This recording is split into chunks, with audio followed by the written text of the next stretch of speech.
الرحمن الرحيم والصلاة والسلام على أشرف المرسلين سيدنا محمد وعلى آله وصحبه أجمعين. اللهم علمنا ما ينفعنا وانفعنا بما علمتنا وزدنا علما يا أرحم الراحمين. اللهم وفقنا لعمل الخير وخير العمل واجعلنا من الأتقياء الأنقياء الأصفياء البراء من كل شرك برحمتك يا أكرم مسؤول وخير مأمول. Assalamu alaikum wa rahmatullahi wa barakatuh.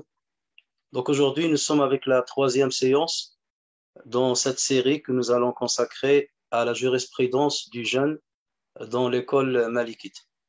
Et nous sommes toujours dans cette longue introduction dans laquelle nous sommes en train de parler de certaines spécificités de l'école malikite.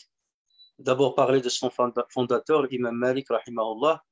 Ensuite parler de son livre, Al-Mudawwana, donc on l'a fait.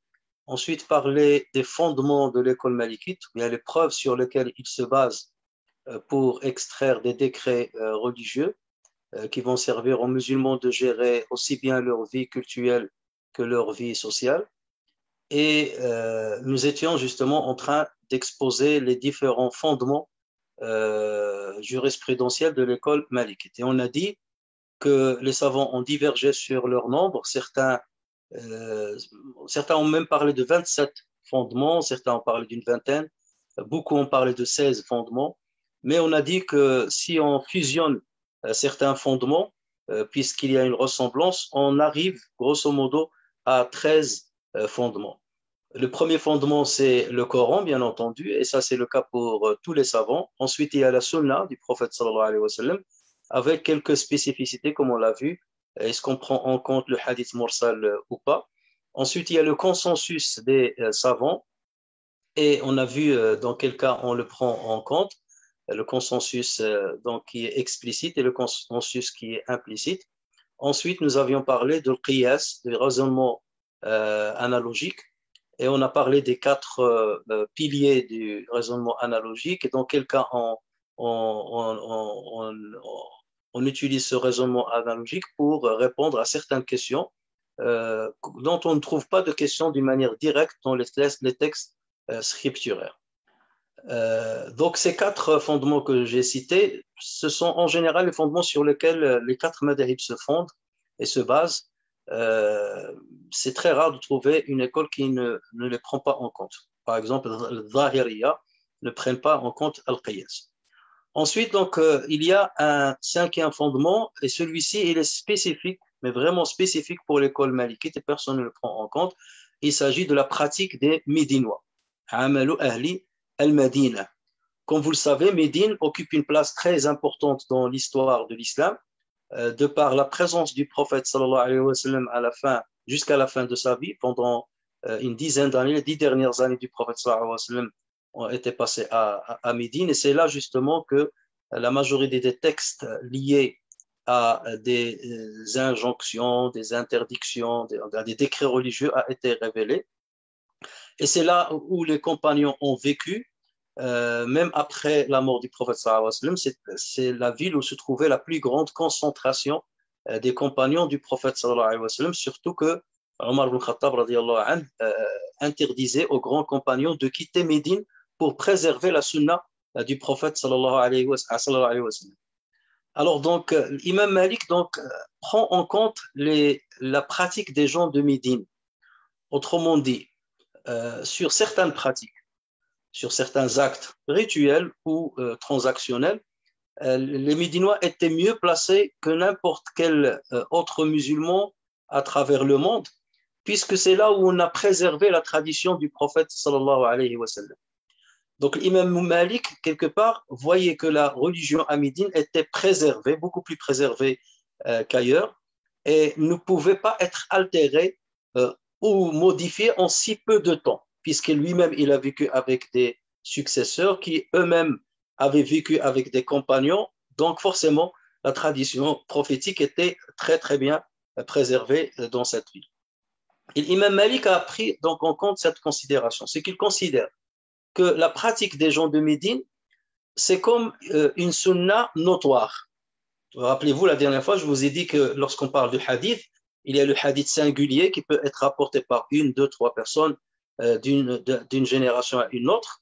Et il y a le hadith notoire qui est rapporté par une grande partie des compagnons et qui l'ont transmis à une grande partie des successeurs, et ainsi de suite. Dans chaque chaîne, dans chaque étape de la chaîne de transmission, on trouve énormément de personnes.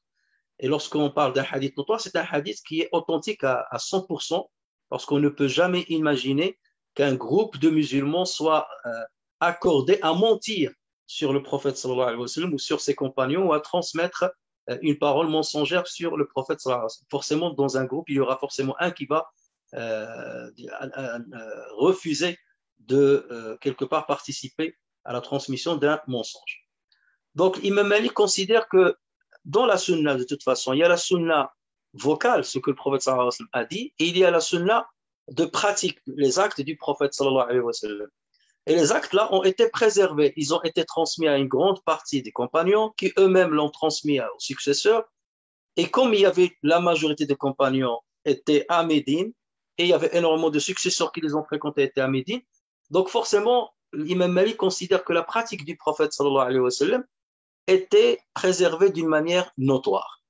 Donc, la pratique des gens de Médine est à peu près au même niveau que les hadiths notoires. Donc, à partir de là, l'imam Malik, il lui donnait la primauté par rapport au hadith singulier. Si jamais il y a, bien entendu, une contradiction entre les deux, s'il y a une opposition entre ce que font les gens de Médine dans une pratique religieuse et ce qui est rapporté sur le prophète sallallahu alayhi wa sallam dans un hadith singulier, même s'il est authentique, mais il n'y a que quelques personnes qui l'ont rapporté de chaque génération. Donc là, l'imam Malik, il estime que c'est la pratique des gens de Médine qui a plus de valeur parce qu'il a été transmise par plusieurs personnes à chaque génération et par notamment les compagnons du prophète sallallahu alayhi wa sallam. Donc, il lui donne la primauté et il la met au-devant du hadith singulier en cas d'opposition. Toutefois, les savants disent qu'il faut distinguer deux catégories de la pratique des gens de Médine. Cette pratique, elle relève en fait de deux domaines. Le premier domaine, c'est ce qu'ils appellent les savants, ils disent ما لا مجال للرأي فيه. ما لا مجال للرأي فيه. Ça veut dire le domaine sans possible intervention de l'effort interprétatif. Ça veut dire des choses à propos desquelles on ne peut pas faire un effort interprétatif. Ça veut dire que c'est forcément des choses qui ont été prises directement des successeurs et des compagnons. Il n'y a pas un ijtihad à accomplir là-dessus. Et il y a parfois certains actes, certaines choses avec une possibilité d'intervention de l'effort interprétatif. Donc, ce à quoi les Malikites, ou plus précisément l'imam Malik, donne la priorité en cas d'opposition avec un hadith singulier, ce sont les choses dans lesquelles il n'y a pas une possibilité d'intervention de l'effort interprétatif. Un exemple, pour mieux élucider. Le adhan.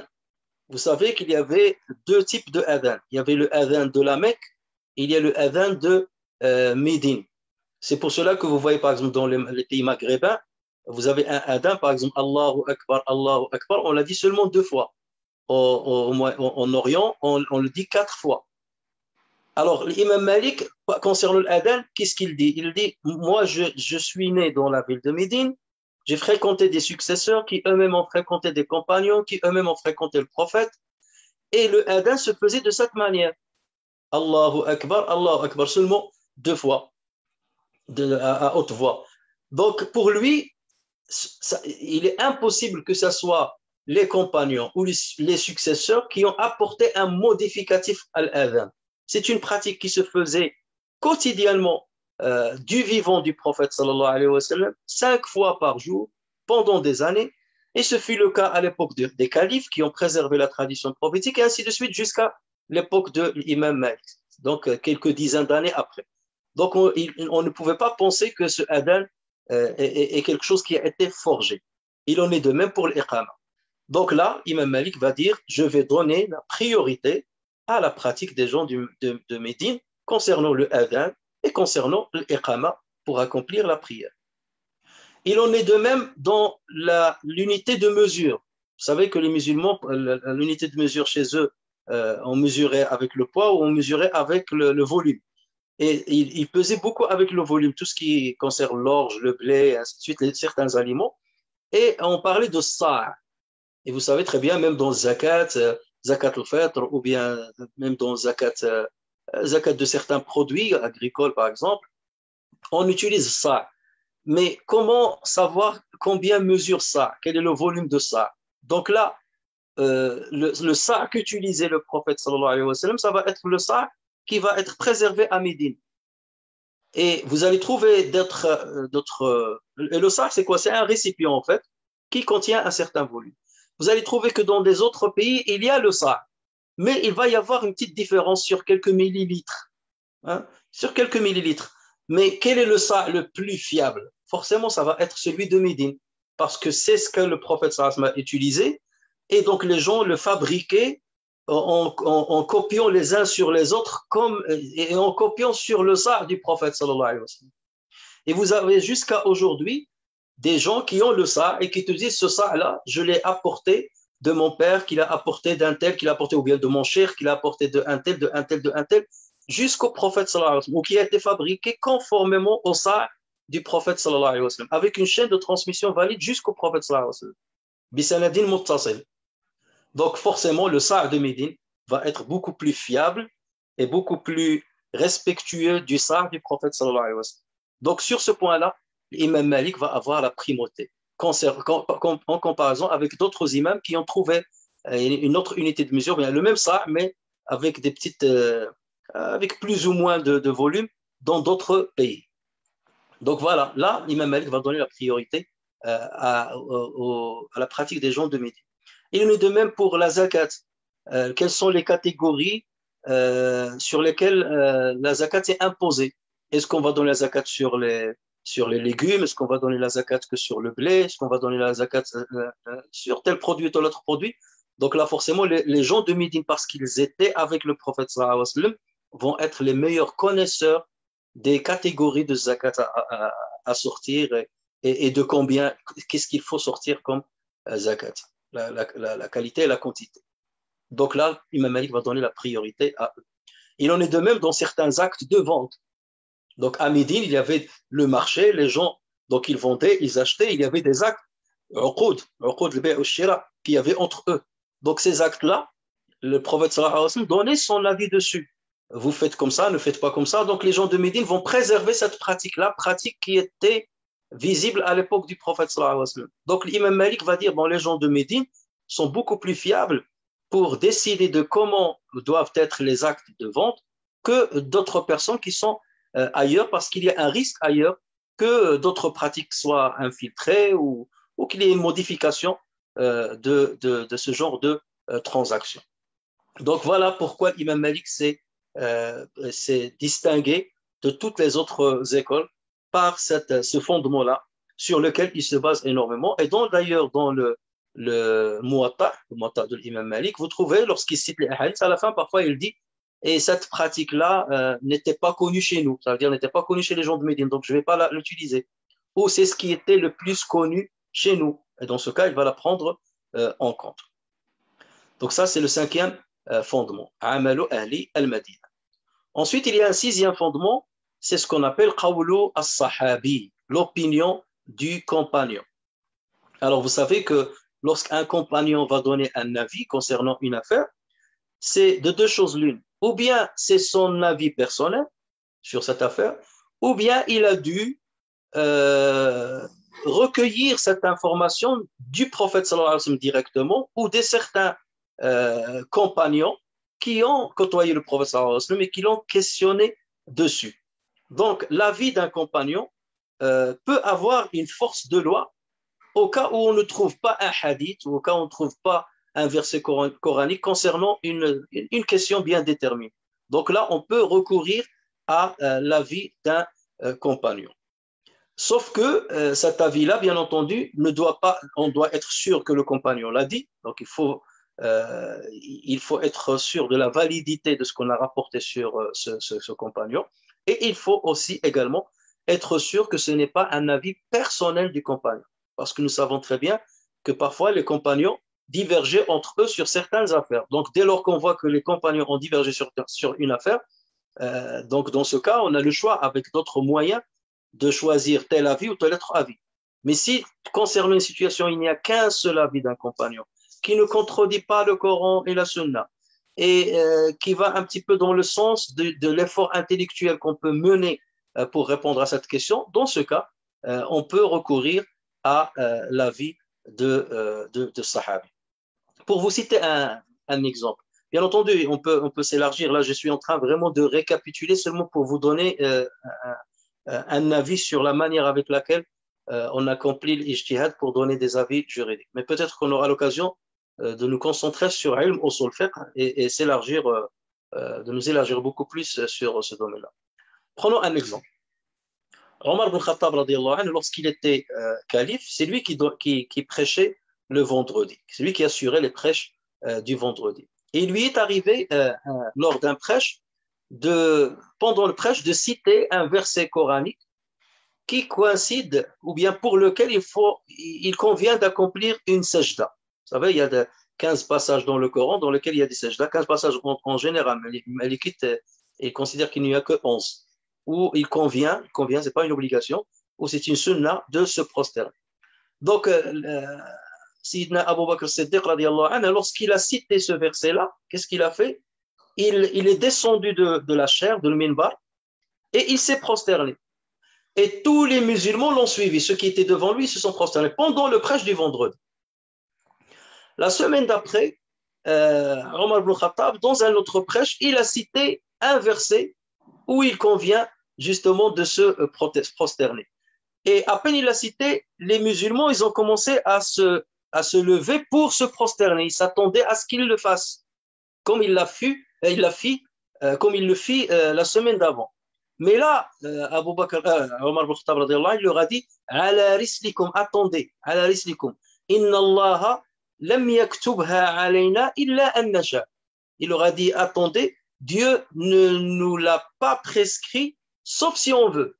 Il ne nous a pas prescrit cette prosternation. Dieu ne l'a pas prescrite, sauf si on veut. Ça veut dire que ce n'est pas une obligation. Donc, on a le choix. Et il ne s'est pas prosterné, et il n'a pas laissé les compagnons se prosterner lors de ce prêche.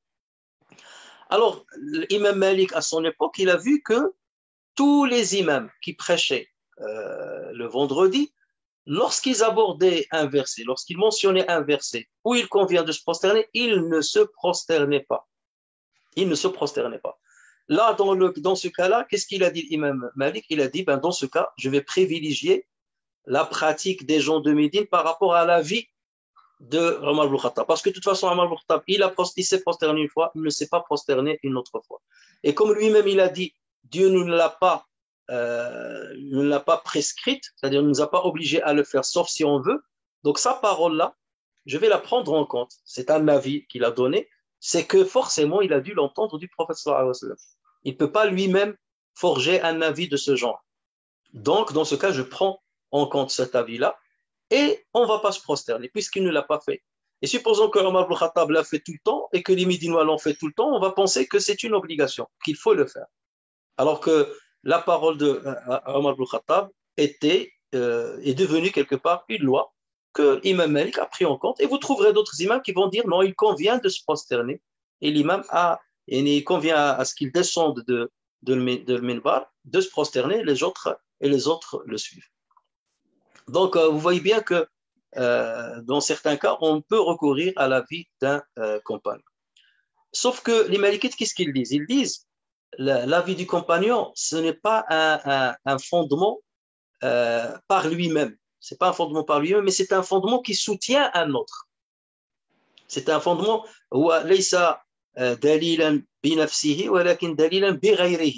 donc c'est parce qu'il soutient un autre.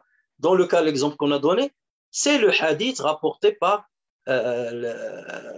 Omar ibn Khattab. Et ce hadith-là, cette parole de Omar ibn Khattab, on la considère comme si c'était un hadith mursal, ce qu'on appelle mursal al-sahabi. Il n'a pas dit qu'il l'a entendu du prophète sallallahu alayhi wa sallam, mais il a dit Dieu ne nous l'a pas imposé de le faire sauf si on veut. Donc ça suppose qu'il l'aurait entendu du prophète sallallahu alayhi wa sallam, mais il n'a pas dit je l'ai entendu du prophète sallallahu alayhi wa sallam. Donc c'est devenu une preuve. Donc là c'est comme un hadith maqtou' qui n'arrive pas jusqu'au prophète, ou bien mursal, ce qu'on appelle mursal sahabi. Et donc c'est la preuve. Et donc c'est pour ça qu'on dit qu'il est une preuve, pas par lui-même, mais pas pour un autre. Donc, quelque part, c'est on a pris en compte un hadith. Mais comme c'est le compagnon qui l'a dit, donc on dit c'est l'avis de l'opinion de Sahabi qu'on a pris en compte.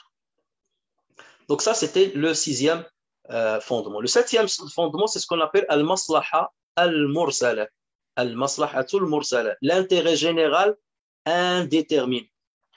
En fait, il faut comprendre que tous les décrets religieux, si on prend tous les décrets religieux, ils ont pour objectif d'assurer les intérêts des gens, sauvegarder les intérêts des gens et les multiplier et les préserver. Et les intérêts, le masalih, quels sont nos intérêts? Ils se divisent en trois catégories. Il y a des intérêts religieusement avérés, ce qu'on appelle en arabe le masalihu al-mu'tabaratu shar'an, religieusement avérés. Et ces masalih, ils relèvent de trois catégories eux aussi. Soit ce sont des intérêts qui relèvent d'une nécessité, darura, ou bien des intérêts qui relèvent d'un besoin, al-haja, ou bien des intérêts qui relèvent de l'amélioration, al-tahsin. Il y a des intérêts obligatoires, il faut les préserver. C'est comme par exemple le lien, l'accomplissement de la prière du vendredi, il y a des darura, on peut pas. Et il y a ce qui relève de l'haja, il y a ce qui relève de tahsin. Tahsin, c'est un plus. Darura, donc, on est intransigeant là-dessus. L'haja, parfois, il peut devenir comme une nécessité. Regardez, par exemple, avoir une voiture aujourd'hui, c'est presque une nécessité. Alors que théoriquement, il relève du besoin. C'est un besoin, mais pas une nécessité. Tu peux vivre sans voiture. Donc, on dit que ça, c'est un besoin. Mais, par exemple, avoir un travail, c'est une nécessité. Donc, sans travail, on ne pourra pas vivre. Et il y a tahsiniya, l'amélioration. Donc, acheter une voiture de luxe, ça, c'est tahsiniya avec des options, ainsi de suite. Ça, c'est un exemple qui n'a rien à voir avec la religion, mais c'est seulement pour vous expliquer pourquoi on les classifie en trois catégories. Donc, les intérêts religieusement avérés, il y a ceux qui relèvent de la nécessité, ceux qui relèvent du besoin et ceux qui relèvent de l'amélioration. Ensuite, la deuxième catégorie d'intérêts, ce sont les intérêts religieusement écartés. Al-masalih al-mulghatu shar'an. C'est-à-dire, la religion te dit c'est pas un intérêt. Même si toi tu le considères comme un intérêt, la religion te dit non, c'est pas un intérêt. Par exemple, le suicide. Quelqu'un qui veut se suicider. Lui, dans son esprit, le suicide, c'est un intérêt. Il te dit ça va me reposer des problèmes de la vie, donc je vais me suicider. C'est un intérêt. Là, la religion va lui dire non. Le suicide n'est pas un intérêt. C'est un intérêt rejeté, écarté, inacceptable. Donc, même si toi, tu le considères comme un intérêt. Il en est de même pour l'usure, pour riba. Vous avez aujourd'hui certaines personnes, et parfois même des imams, qui te disent, oui, mais les intérêts bancaires, c'est pas grave, c'est pas de haram. Pourquoi? Parce qu'il y a un intérêt général, je vais faire du commerce, je vais développer mon commerce et m'épanouir économiquement parlant, donc toute la communauté va s'épanouir et du coup, donc on va être fort et on va peser dans l'échiquier et ainsi de suite. Ça, c'est ce que tu considères comme étant un intérêt selon ta conception. Mais lorsque ta conception s'oppose à la conception de la religion, d'accord, et que la loi te permet de, bien entendu, personne ne t'interdit, ben tu l'interdis à toi-même. Donc, l'islam te dit non, l'usure, c'est pas un intérêt, même si toi tu le considères en tant que tel. Donc, ça, c'est ce qu'on appelle l'intérêt religieusement écarté. Et vous avez beaucoup de gens, malheureusement, aujourd'hui, qui commencent à donner leur propre opinion sur des décrets religieux pour dire non, ce décret-là, je vais l'enlever, celui-là, non, ça sert à rien. C'est pas à toi de dire, parce que celui-là représente un intérêt, maslaha, c'est pas à toi de dire ça. La religion a déjà déterminé ce qui est avéré, ce qui est un intérêt avéré, ce qui est un intérêt écarté. Et ensuite, il y a une troisième catégorie d'intérêts, c'est ce qu'on appelle les intérêts indéterminés. Al-masalihu al-mursala. La religion n'a pas dit que ce sont avérés, elle n'a pas dit qu'ils sont écartés. Donc, ce sont les intérêts à propos desquels la religion ne s'est pas prononcée. Et donc, les savants vont commencer à avoir ces intérêts lorsqu'ils voient qu'un acte ou une chose représente un intérêt qui n'a pas été mentionné par le Coran, par le Coran ou la Sunna, et qui n'a pas été écarté par le Coran ou la Sunna ou par l'Ijma, par exemple aussi. Donc, dans ce cas, ils vont dire, il n'y a pas de problème, on peut l'utiliser. On peut l'utiliser parce qu'il y a un intérêt général indéterminé, donc on peut le considérer comme un intérêt pour la communauté et le décréter. Et les compagnons, c'est ce qu'ils ont fait. Après la mort du prophète, par exemple, ils ont frappé la monnaie. Au départ, il n'y avait que il n'y avait pas la monnaie comme on le connaît maintenant. Donc, ils ont autorisé de frapper la monnaie. Lorsqu'ils recevaient des terres conquises, des terres qui ont été conquises par les musulmans, ils les laissaient aux mains des paysans, donc de leurs paysans, qui les cultivaient, et on les soumettait à un impôt foncier qu'on appelle le kharaj, ce que le prophète sallallahu alayhi wa sallam n'a pas fait. Donc, parce que le prophète sallallahu alayhi wa sallam n'a pas interdit ça, et parce qu'il, même s'il ne l'a pas fait, on a vu que ça peut être un intérêt, parce que c'est des paysans qui connaissent bien ces terres-là, qui peuvent les fructifier. Donc, avec le kharaj, l'impôt foncier, l'État va en profiter pour le distribuer aux pauvres, aux nécessités et tout ça, et les autres vont garder les terres-là. Et c'est le cas de plusieurs nouveautés que les savants ont autorisées. Vous savez, lorsqu'on a découvert lorsqu'on a créé la lumière, beaucoup en disent qu'on peut mettre la lumière à l'intérieur des mosquées. Il y a eu beaucoup de polémiques à ce niveau-là. Non, il ne faut pas mettre la lumière dans les mosquées, il faut mettre seulement les bougies ou des choses comme ça. Mais les savants, lorsqu'ils ont vu que ça représente un intérêt qui n'est pas rejeté par la religion, donc ils l'ont accepté pour le maslaha, pour l'intérêt général. Et énormément de décrets rentrent dans cette catégorie parce que l'islam ne s'est pas prononcé sur les moindres détails de la vie. Non, il a mis le cadre sur certaines choses et il a laissé un grand cadre sur d'autres choses d'une manière libre, comme par exemple la gestion politique, comment gérer le choix de nos représentants et ainsi de suite. L'islam ne s'est pas prononcé là-dessus. C'est pour ça le prophète, lorsqu'il est mort, il n'a pas conseillé d'un successeur, il n'a pas dit voici mon successeur. Et donc le choix de Abu Bakr a été choisi d'une certaine manière, qui n'est pas la même manière par laquelle Omar fut choisi, parce que c'est Abu Bakr qui a nommé Omar. Et Omar, lorsqu'il voulait décéder, il n'a pas nommé quelqu'un, il a nommé un groupe de 6 personnes. Il leur a dit, c'est entre vous que vous allez vous concerter et choisir parmi vous une personne. Sauf, ne choisissez pas mon fils Abdullah, même s'il fait partie de vous. Donc, vous voyez, cette méthode de choix, c'est parce qu'il y a une maslaha, un intérêt général, donc indéterminé. Donc, et le professeur ne s'est pas prononcé là-dessus. Donc, lorsqu'on voit que une procédure électorale peut être à l'avantage des musulmans, ou même de non-musulmans, il n'y a pas de problème. Dans ce cas-là, bien entendu, on peut l'adopter et ne pas la rejeter. Sauf si, par exemple, dans le processus, il y a quelque chose, des principes religieux qui vont être bafoués. Donc là, c'est ce qu'on appelle al-masalih al-mursalah. Ensuite, le 8e fondement, c'est l'urf, l'usage ou bien les coutumes. Il s'agit en fait de ce qui relève de la coutume des hommes. Les savants disent bina'ul ahkami ala mura'ati a'rafin nasi wa adatihim, c'est-à-dire se baser sur certains décrets en prenant en compte les us et les coutumes des gens. Et cela peut concerner des habitudes orales, dans la parole, des habitudes gestuelles ou comportementales. Et donc le mujtahid, celui qui va donner le fatwa, il va prendre en compte parfois ces coutumes dans l'élaboration de la loi et pour juger parfois, pour utiliser cette loi lorsqu'il juge une affaire bien déterminée pour appliquer cette loi. Dans ce cas, on parle de qadi, le juge, et non pas forcément que le mufti. Alors, donnons un exemple pour que vous compreniez. Et parfois, la coutume peut être contradictoire avec le texte. Et on prend en compte la coutume et non pas ce que dit le texte. Ça peut vous paraître grave. Je vais vous donner un exemple. Allah Azza wa Jal nous parle des océans, de la mer, et il nous parle des fleuves. Il dit وَمَا يَسْتَوِي الْبَحْرَانِ, ils ne sont pas égaux les deux mers. هذا عذب فرات سائغ شرابه وهذا ملح أجاج.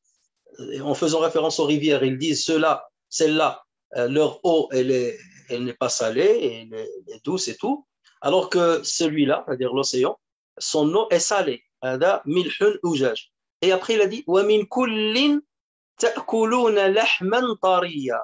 Et des deux, vous mangez de la viande tendre. وَمِنْ كُلٍّ تَأْكُلُونَ لَحْمًا طَرِيًّا. Alors, ça fait référence à quoi? Ça fait référence, entre autres, au poisson. Parce que dans la mer, ce qu'on tire de la mer, ce sont des poissons. Donc ici, dans ce verset, le poisson a été nommé textuellement lahman, lahm. D'accord? Là, c'est bon. Imaginons maintenant, nous venons dans un pays où quelqu'un dit, je jure par Dieu que je ne vais pas manger lahm pendant un mois. Je jure que je ne vais pas manger le lahm pendant un mois. Et qu'à un moment, on le trouve en train de manger du poisson. Est-ce qu'on va considérer qu'il a failli à son serment ou pas? Alors, s'il a failli à son serment, donc là, il faut qu'il fasse le kafara. D'accord? Donc, qu'il nourrisse des pauvres, ou bien les habille, ou bien il jeûne 3 jours, ainsi de suite. Ou bien est-ce qu'on considère qu'il n'a pas menti, enfin, il n'a pas rompu son engagement? Tout dépend de la coutume. Dans ce pays-là, est-ce que le poisson, on l'appelle lahm ou pas? D'accord? Si dans le pays-là, ou bien dans le tribu-là, tout lahm, ça se dit aussi du poisson, dans ce cas, on va lui dire, tu as failli à ton serment. Et tu es assujetti à al-kafara. Mais si, dans les coutumes des gens, le poisson, c'est autre chose, on lui dit, non, tu n'as pas failli à ton serment. Et d'ailleurs, par exemple, nous, au Bled, vous voyez bien que les bouchers sont à part et les poissonniers sont à part. On ne mélange pas les deux. Le boucher il peut vendre la viande du mouton, du chameau, des bovins, mais pas le poisson. Le poisson, c'est à part. Donc, le poisson, dans nos coutumes, on ne les intègre pas avec le lahm. On ne l'appelle pas le lahm. Donc, dans ce cas, on va prendre la coutume, pas forcément ce qu'a dit le Coran, même si lui, il l'a nommé al-lahm. Ou bien scientifiquement, on va considérer, on va le mettre dans la catégorie de la viande. Mais non, dans le coutume, ça ne s'appelle pas de la viande. D'autres coutumes, un autre exemple, vous avez dans certaines transactions financières, dans des ventes, on va te dire, je vais te vendre, par exemple, un produit, mais le transport incombe à toi. Et dans d'autres pays, c'est l'inverse. C'est celui qui vend qui doit te livrer la marchandise. Donc ça, s'il y a un litige entre un acheteur et un vendeur sur qui va transporter, il va dire, ben voilà, on a passé la transaction, mais maintenant il refuse de me livrer. Il refuse de me livrer. Il veut que ce soit moi qui prenne la marchandise. Donc là, on va revenir à ce que dit la coutume. Si la coutume dit que c'est le vendeur qui transporte, donc dans ce cas, on va dire, donc on va juger cette affaire en disant que c'est au vendeur de transporter.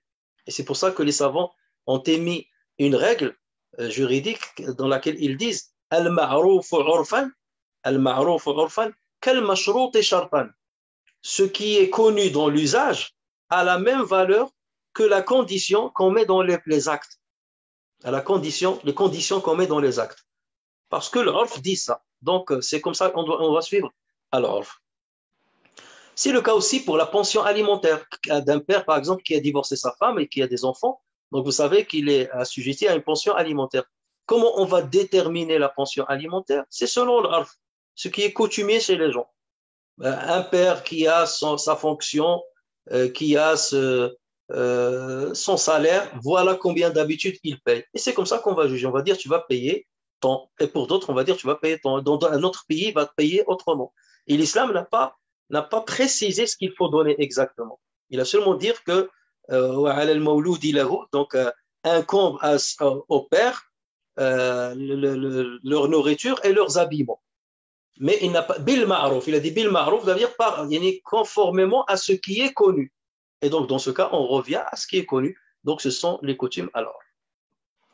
Donc ça, c'était le 8e fondement. Le 9e fondement, c'est ce qu'on appelle saddu dhara'i'.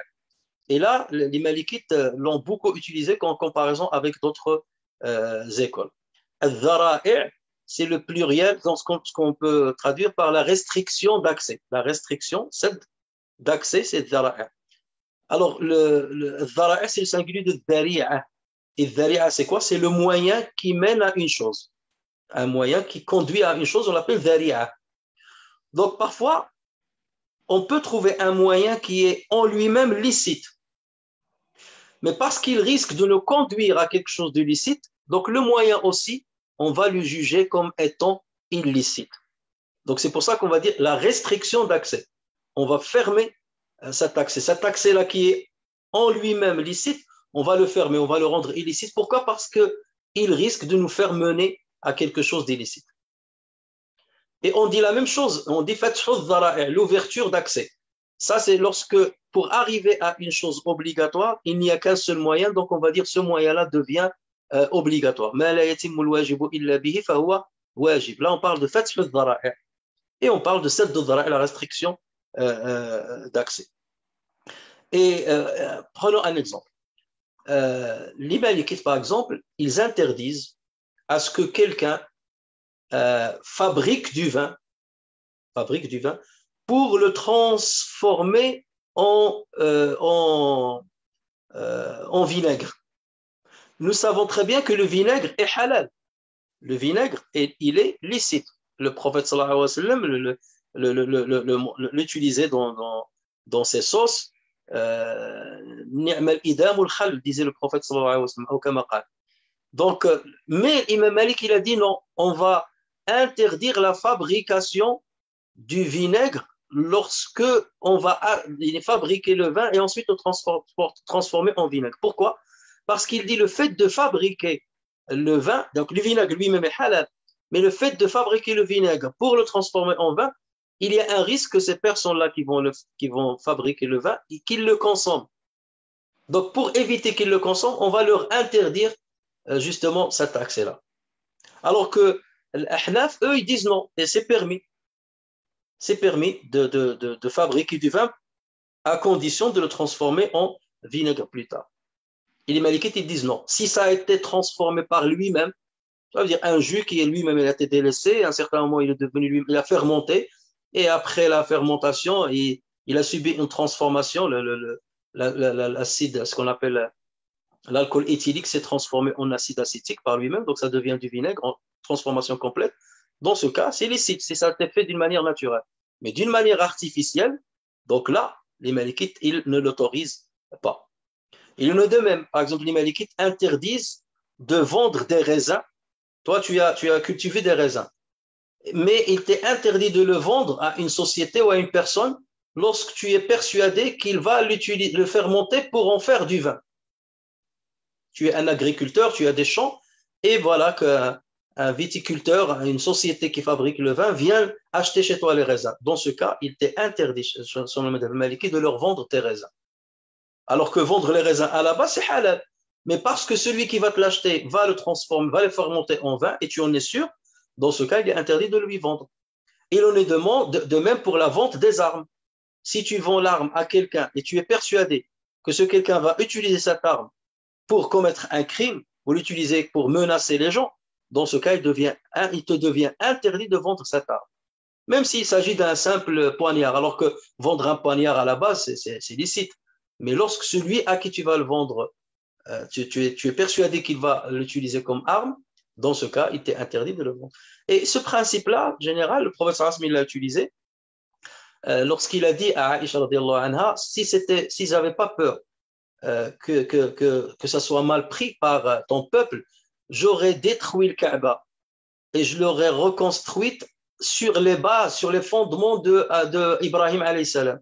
Et je lui aurais fait 2 portes. Au lieu qu'il n'ait qu'une seule porte, j'aurais fait 2 portes, une de ce côté et une de l'autre côté. Mais parce que j'ai peur que ça soit mal pris par ton peuple, parce qu'il vient de se convertir à l'islam et le Kaaba pour eux, il représente une grande sacralité, donc je préfère ne pas le faire, bien que c'est autorisé. Mais malheureusement, plus tard, donc certains l'ont fait. Ils ont détruit le Kaaba, ils l'ont reconstruit et c'est devenu une affaire politique. Et ceux qui sont venus après, ils ont redétruit le Kaaba, ils l'ont reconstruit sur les fondements qu'il y avait à l'époque du prophète sallallahu alayhi wa sallam, jusqu'à ce que justement, je crois que c'est l'imam Malik d'ailleurs qui leur a dit, il est interdit maintenant de la redétruire parce que ça va devenir un geste politique, alors qu'elle a une représentativité sacrée dans l'esprit des musulmans. Et il est interdit à ce qu'un président, un gouverneur le fasse encore une fois. Alors qu'au départ, c'est devenu une affaire politique entre les familles politiques qui se succédaient. Donc là, on parle de cette ad-dhara'i, la restriction d'accès. Ensuite, il y a al-istishab, la présomption de continuité. Alors là, je vais aller très vite parce que ça nous prend beaucoup de temps. Il s'agit en fait d'une attitude juridique qui consiste à entériner le statu quo tant qu'on n'a pas une preuve tangible d'un changement. Tant qu'il n'y a pas un changement, on va dire le statu quo est préservé, donc on va juger par rapport à ce qu'il y avait au départ. Hein? Parfois, on se retrouve face à une chose qui n'est mentionnée dans aucun texte en matière de licite ou d'illicite. Donc, à partir de là, on va dire cette chose-là, elle est licite. Rien. Donc, ça, à la base, elle est licite. Tant qu'il n'y a pas de texte qui l'a rendue interdite, donc on va considérer qu'elle est licite. Et ça, c'est un recours auquel on revient, c'est un dernier recours en fait, auquel on revient lorsqu'on n'a rien trouvé dans les autres fondements. C'est comme par exemple la vie maritale entre deux époux est supposée licite et continue tant que rien ne prouve le contraire. Vous avez un couple, vous allez me dire, mais c'est évident, oui, c'est évident, mais parfois il y a des nuances. Imaginez par exemple un père qui a disparu de la circulation, un mari qui a disparu. Ça arrive. Combien de personnes m'appellent parfois pour me dire, ben, il y a quelqu'un, il s'est marié avec moi et il a disparu. Ça fait 1 an que je ne le vois pas. Il ne m'appelle pas, il ne m'a pas divorcé, il n'est pas là. Donc, qu'est-ce qu'on va lui dire? On va considérer que vous êtes toujours des époux. Ça veut dire que cette femme-là n'a pas le droit de se remarier en son absence. Parce qu'on considère qu'il est toujours, vivant et on considère qu'il est toujours marié avec elle. Après, il y a bien entendu, les savants vont mettre des limites à partir de quel moment on va considérer que cette personne, si on ne la retrouve pas, on considère qu'elle est morte. Et ça peut avoir des conséquences sur l'héritage. Une personne qui a disparu de la circulation pendant 2 ans, 3 ans, est-ce qu'on a le droit de prendre ses biens matériels et les distribuer comme héritage à ses enfants? Non, on considère qu'il est encore vivant, tant que rien ne prouve le contraire. Certains savants vont mettre une limite, certains vont dire par exemple 4 ans. Si à partir de 4 ans, on n'a aucune nouvelle sur lui, donc on va considérer comme s'il était mort. Mais pendant ces 4 années, on va considérer qu'il est toujours vivant. Il en est de même pour le droit de propriété. Si par exemple cette voiture, elle est ma propriété, jusqu'à preuve du contraire, elle le reste. Voilà. Si on la trouve chez quelqu'un, on va lui dire, maintenant c'est la voiture d'un tel. Donc, on va garder l'état initial jusqu'à ce que toi, tu prouves que c'est ta voiture, que tu l'as achetée. Ramène-nous un acte d'achat ou un acte de don. Dans ce cas, on va dire qu'elle est la tienne. Mais tant que tu ne rapportes pas ça, donc, elle est considérée comme la propriété d'un tel. Et c'est comme la présomption d'innocence. Quelqu'un, tant qu'on n'a pas prouvé qu'il est coupable, donc il est considéré comme un innocent. On reste sur la base. Et ça a des répercussions même sur des actes rituels. Comme par exemple le wudu, lorsque j'ai mes ablutions et que après je commence à douter. Est-ce que j'ai perdu mes ablutions ou pas? D'accord? Alors là, bien entendu, les malikites, ils vont utiliser un autre, parce que pour eux, tu refais tes ablutions. Sauf si c'est quelque chose qui te revient tout le temps, ce doute-là, ce qu'on appelle l'istinkah, istankihu shak. Donc là, dans ce cas, on va te dire, fais ta prière. Mais si ça t'arrive que de temps en temps, donc on va dire, refais ta prière. Mais d'autres savants vont dire non. On va utiliser l'istishab et considérer qu'il a toujours ses ablutions parce qu'il n'y a pas de preuve qu'il les a rompues. Vous allez me dire, oui, mais il y a un hadith dans ce cas. Pourquoi revenir à ça? Puisque le prophète sallallahu alayhi wa sallam a dit, il y a un hadith dans lequel on a dit, on s'est plaint, quelqu'un s'est plaint auprès du prophète sallallahu alayhi wa sallam qu'il doute souvent d'avoir rompu ses ablutions.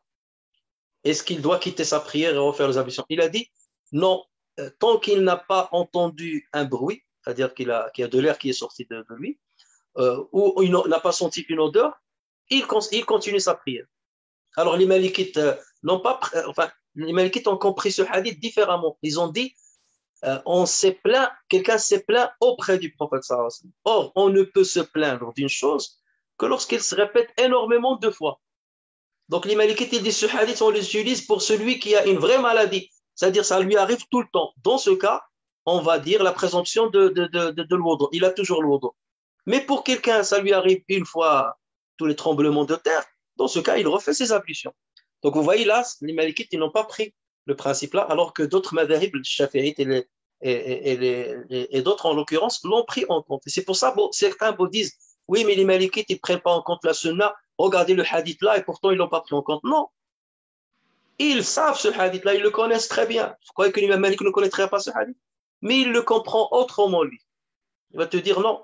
Shoukiya, ila Rasulillah. Donc, on s'est plaint auprès d'eux et on ne se plaint que d'une chose qui s'est répétée. Donc là, c'est devenu un doute morbide et pas un doute normal ou qui arrive de temps en temps. Si ça arrive de temps en temps, mais ça nous arrive même nous, lorsque ça t'arrive de temps en temps, j'ai fait les ablutions ou pas, dans ce cas, je refais mes ablutions. Mais en plus, eux, ils parlent de pendant la prière. Il y a une différence entre ressentir, c'est-à-dire douter d'avoir perdu les ablutions avant d'entamer la prière ou de douter après avoir entamé la prière.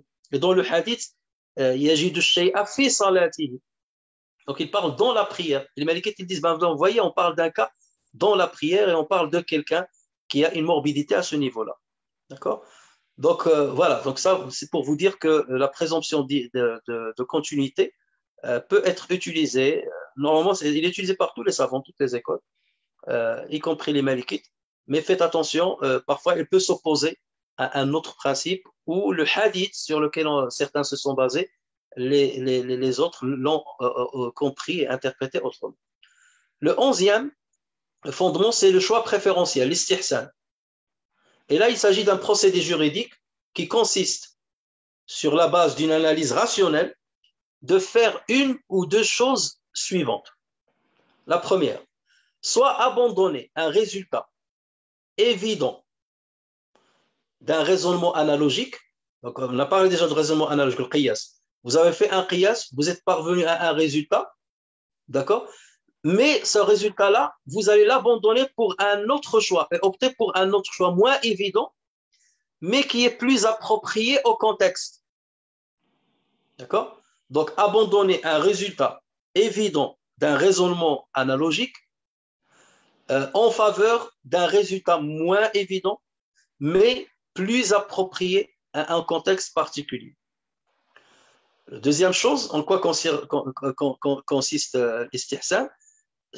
Faire une exception à une prescription générale. Vous avez une prescription générale qui dit ça c'est interdit, mais tu peux parfois faire exception parce qu'il y a un intérêt général. Et là, il ne faut pas se baser seulement sur la passion. C'est qu'il y a forcément des bases. Vous connaissez les objectifs principaux de la religion et ainsi de suite. Et donc, c'est pour cela que c'est-à-dire, vous avez une certaine compétence pour que vous puissiez faire ça. Ce n'est pas n'importe qui va venir et dire ben moi, stihsanan, je pense que ça c'est halal ou ça je vais ne pas le permettre et ainsi de suite. Non.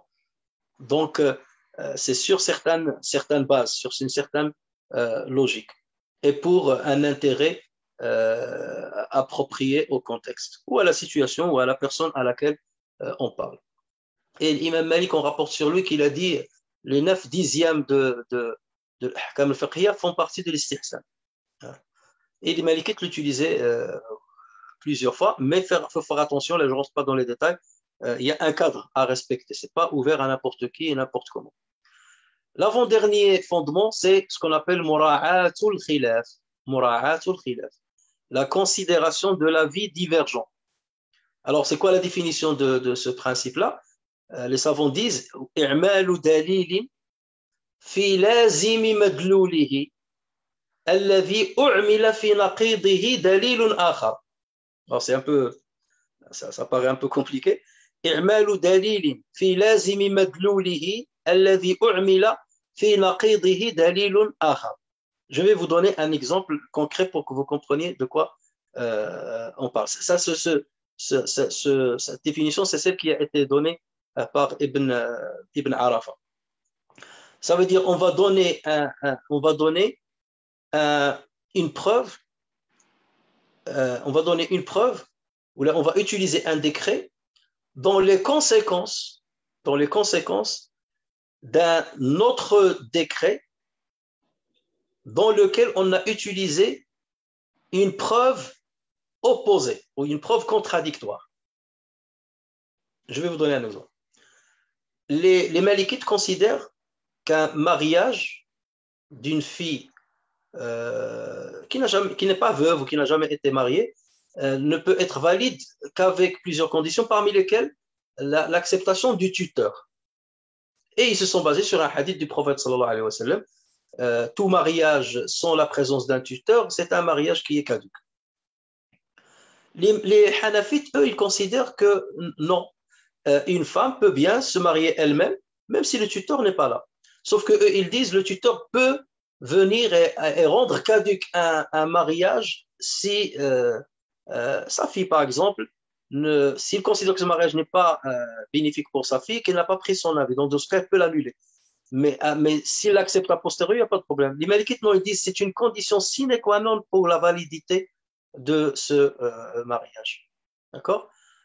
Donc, imaginons maintenant un couple qui s'est marié, ou une femme s'est mariée sans le consentement de son tuteur ou de ses tuteurs. Donc, pour les Malikites, ils considèrent que ce mariage est caduc pour les Malikites. Pour les Hanafites, c'est un mariage qui est valide. Et d'ailleurs, plusieurs pays, dont le Maroc, même s'il est Malikite, il a pris l'avis d'un Maliki. Parce que le contexte il change et ainsi de suite. Et donc, ils ont opté pour l'avis de Hanaf. Mais supposons maintenant, comme j'ai dit, une femme qui s'est mariée sans le consentement de son tuteur et qu'après, il a eu des enfants. Il a eu des enfants. Est-ce que les Malikites vont considérer ces enfants-là comme légitimes ou pas? Alors, si on suit la logique, on va dire non, si l'acte de mariage est caduc, les enfants ne sont pas légitimes. Non, les Malikites, ils vont dire non. Dans ce cas, je vais prendre en considération l'avis divergent. Ça veut dire que ce mariage, je vais le considérer comme valide et utiliser cette validité, non pas pour dire que le mariage est valide, mais dans les conséquences de ce mariage, qui sont les enfants qui sont venus ou bien l'héritage qui va venir après en cas de décès d'un des deux parents. Donc là, les Malikites, ils vont dire, voilà, l'héritage, vous allez le distribuer de cette manière et de cette manière. On va leur dire, mais oui, pour vous, le mariage, il est caduc. Oui, il est caduc pour nous, mais puisqu'il a été fait d'une manière qui respecte les conditions d'un autre madhab, mais pas n'importe quel madhab, bien entendu, un madhab considéré comme madhab hanafi. Donc, par respect à ce madhab, on va prendre en compte qu'il est valide et on va utiliser les décrets dans les conséquences de ce mariage, même si nous, on s'y oppose au départ. D'accord? C'est le cas de ce qu'on appelle le mariage de Shirar, nikah al-Shirar ou bien nikah al-Badal. À l'époque, autrefois, avant l'islam, les gens, par exemple, un père vient chez un autre père et lui dit je te marie ma fille à condition que tu me maries la tienne, ou je te marie ma sœur à condition que tu me maries la tienne. Pour les Malikites, ce mariage-là est caduc. On dit non. Tu te maries d'une manière en respectant les règles, mais pas sous une condition d'un autre mariage, d'une contrepartie. Donc ça, ce mariage de Shira, il est considéré comme caduc chez les Malikites. Mais pour d'autres madhahib, ils considèrent qu'il est, dès lors qu'il y a la dot qui a été donnée et tout ça, il n'y a pas de problème.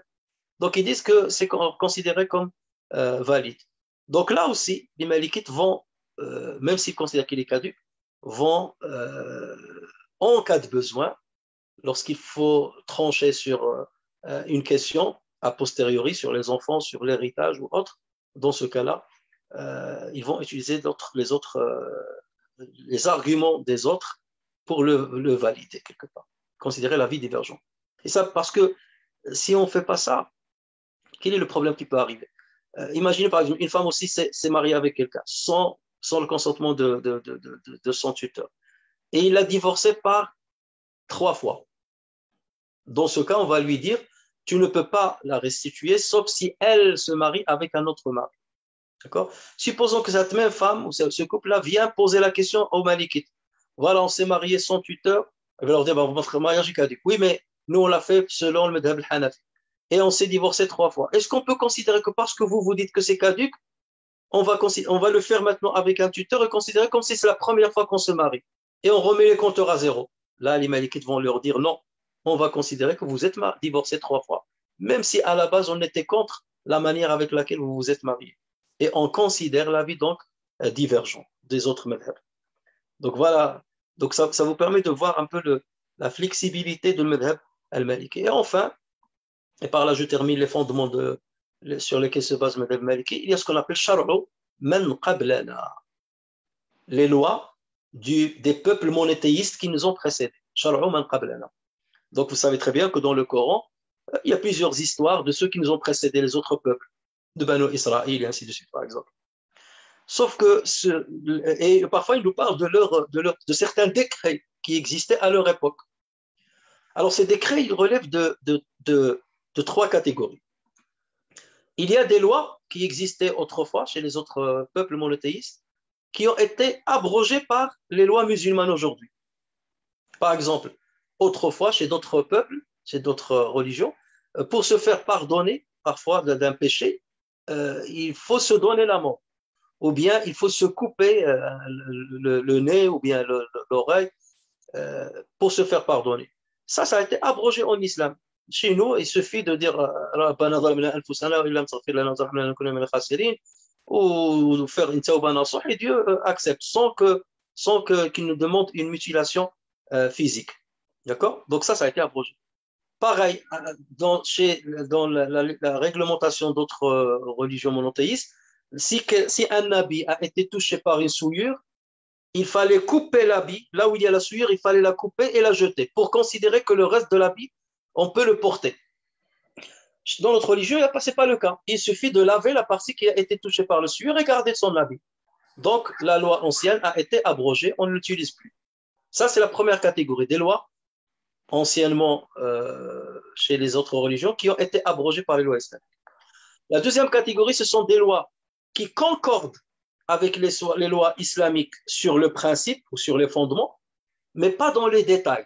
Ils divergent dans les détails. Par exemple, Allah Azza wa Jalla dit le jeûne vous a été prescrit comme il fut prescrit aux autres peuples qui vous ont précédés. Donc on trouve le jeûne chez les chrétiens, on trouve le jeûne chez les juifs. Mais est-ce que c'est le même jeûne que chez nous? Non, c'est pas la même chose.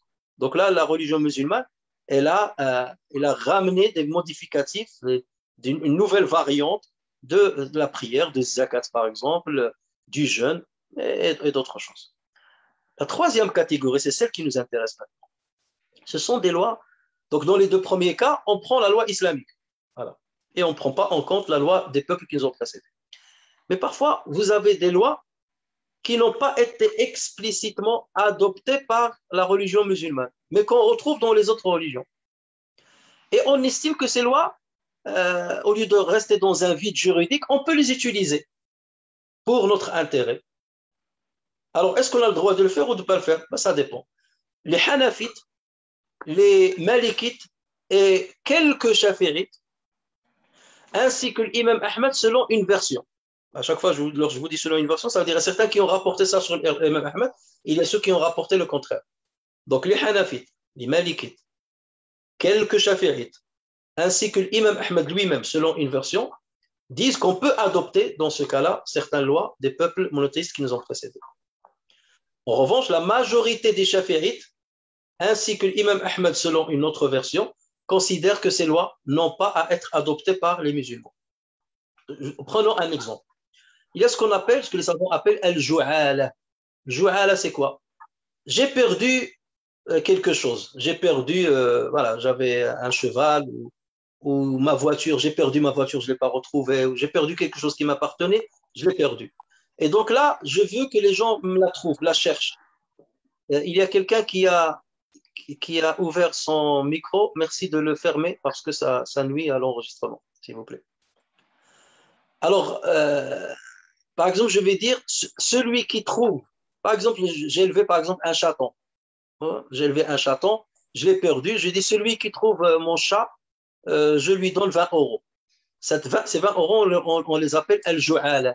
Aj'alu laka nasiban idha wajadta ma faqadtu. C'est ça le principe. Est-ce qu'il est autorisé d'utiliser le ju'ala ou pas? L'islam ne dit pas grand-chose là-dessus. Est-ce qu'il est permis, si je perds quelque chose, de donner l'argent à celui qui me la trouve ou de proposer aux gens de me la chercher en contrepartie d'un paiement? D'accord? Alors, ça, on ne le trouve pas dans la religion musulmane. Mais en revanche, lorsqu'on lit le Coran, lorsqu'on va lire Surat Yusuf, on va voir que lorsque le récipient que Yusuf alayhi salam utilisait pour mesurer le blé qu'il distribuait aux gens qui venaient d'ailleurs pour chercher le blé chez lui en Égypte, lorsqu'il l'a perdu, qu'est-ce qu'il a dit? Lui ou bien ceux qui travaillent pour lui, si lui qui trouve le récipient du roi, on lui donnera la charge d'un chameau en blé, par exemple. La charge d'un chameau rempli de blé. Donc là, ça veut dire que c'est quelque chose qui existait à l'époque de Youssouf. Donc, on peut l'utiliser pour nous parce qu'on n'a pas trouvé quelque chose qui est semblable dans la religion musulmane. Et donc là, les Malikites, les Shafi'ites et les Hanbalites ont permis al-Ju'ala, ont autorisé al-Ju'ala en se basant sur ce verset coranique qui parle pourtant d'un peuple qui a précédé. D'accord? C'est le cas, par exemple, aussi de qu'est-ce qu'on sacrifie, qu'est-ce qui est préférable à sacrifier lors de l'Eid al-Adha ou lors de l'Aqiqa. L'imam Malik, il préfère le sacrifice d'un mouton, d'un bélier, par exemple, alors que d'autres madhhabs, ils préfèrent la vache. Eux, ils disent la vache, pourquoi? Ou bien le chameau, parce qu'il donnera beaucoup de viande et ça profitera à beaucoup de pauvres. L'imam Malik, il ne prend pas ça en considération. Lui, il prend en considération donc l'histoire de Ibrahim alayhi salam. Il dit lorsque Ibrahim a voulu sacrifier son fils, Allah Azza wa Jalla lui a changé par un bélier. Hein? Donc, la prière, puisque nous commémorons ce sacrifice de Ibrahim alayhi salam, donc il convient de donner la priorité aux moutons plutôt qu'aux bovins. Alors que vous voyez par exemple nos frères turcs qui sont hanafites, ils préfèrent les bovins. Alors que les maghrébins, ils donnent la priorité aux ovins, aux moutons en particulier. Donc, ça, pourquoi? Parce que l'imam Malik a pris Shar'uman qablana. Donc, il s'est basé là-dessus. Donc, voici, en résumé, les 13 principaux fondements sur lesquels se base l'école malikite. Comme je vous avais dit, il y a d'autres fondements, mais on les retrouve dans le Coran, la manière avec laquelle ce qu'on appelle l'afdou dalala, et comment comprendre les textes coraniques et tout ça. Les savants, ils ont 3 subdivisions ou 4. Si on les rajoute à ces 13-là, on arrive à 16 fondements. Mais ça revient toujours au Coran et à la Sunna. Donc c'est pour cela que certains les fusionnent. Et ils disent que ce n'est pas la peine de trop fragmenter les fondements puisque ça revient à une seule source. Donc, alors certains savants disent que l'imam Malik s'est distingué des autres écoles par l'utilisation de 5 fondements principalement. Ça ne veut pas dire que les autres madhhabs ne les ont pas utilisés, non, ils les ont utilisés, mais à moindre mesure. Sauf pour Amal al-Madina, où il n'y a que les Malikites qui l'ont utilisé. Les autres ne l'ont pas utilisé. D'accord? Certains autres considèrent que Amal al-Madina peut être considéré comme un consensus d'un pays, des savants d'un pays. Mais l'imam Malik ne le voit pas de cette. Donc, quels sont les fondements principaux, ou là, qui distinguent, c'est pas principaux, les fondements qui distinguent le madhab al-Maliki des autres, qui ont été utilisés largement par le madhab al-Maliki, beaucoup plus que les autres écoles. Il y a Amal al-Madina, c'est l'exception chez eux. Il y a l'usage, le urf. Il y a le maslaha al-mursala, l'intérêt général indéterminé. Les malikites se sont élargis dans son utilisation. Il y a sadd al-dhara et la restriction d'accès. Et il y a, cinquièmement, mura'atu al-khilaf, la considération de la vie divergente. Et c'est ce qui a permis justement cette flexibilité dans l'école malikite.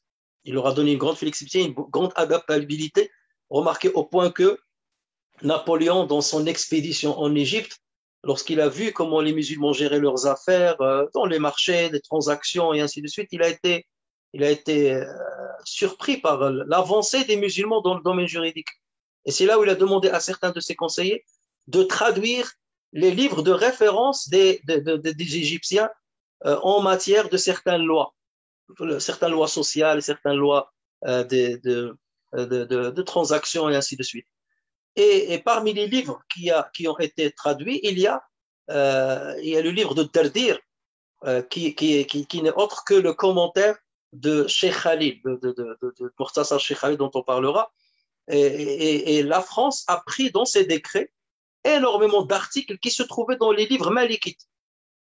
Et il y a même des thèses qui ont été menées dans ce domaine-là et qui ont montré vraiment que c'était une traduction mot par mot de ce qui se trouvait dans certains livres malikites et ce qu'on trouve dans certaines lois, pas bien entendu les lois relatives au rite, mais relatives aux transactions et aux actions sociales. Et d'ailleurs, même lorsque vous voyez le mariage civil, il y a certaines choses qui ont été prises chez les musulmans, la présence de 2 témoins. Ça, on le trouve chez les musulmans. Sirat al-ijab al-qaboul, donc la formulation de la demande et de l'acceptation d'une manière claire et explicite. Ça aussi, ça se trouve chez les musulmans. Vous voyez que lorsqu'il y a un litige dans un couple, on dit qu'ils doivent revenir chez le juge 3 mois après pour une tentative de réconciliation.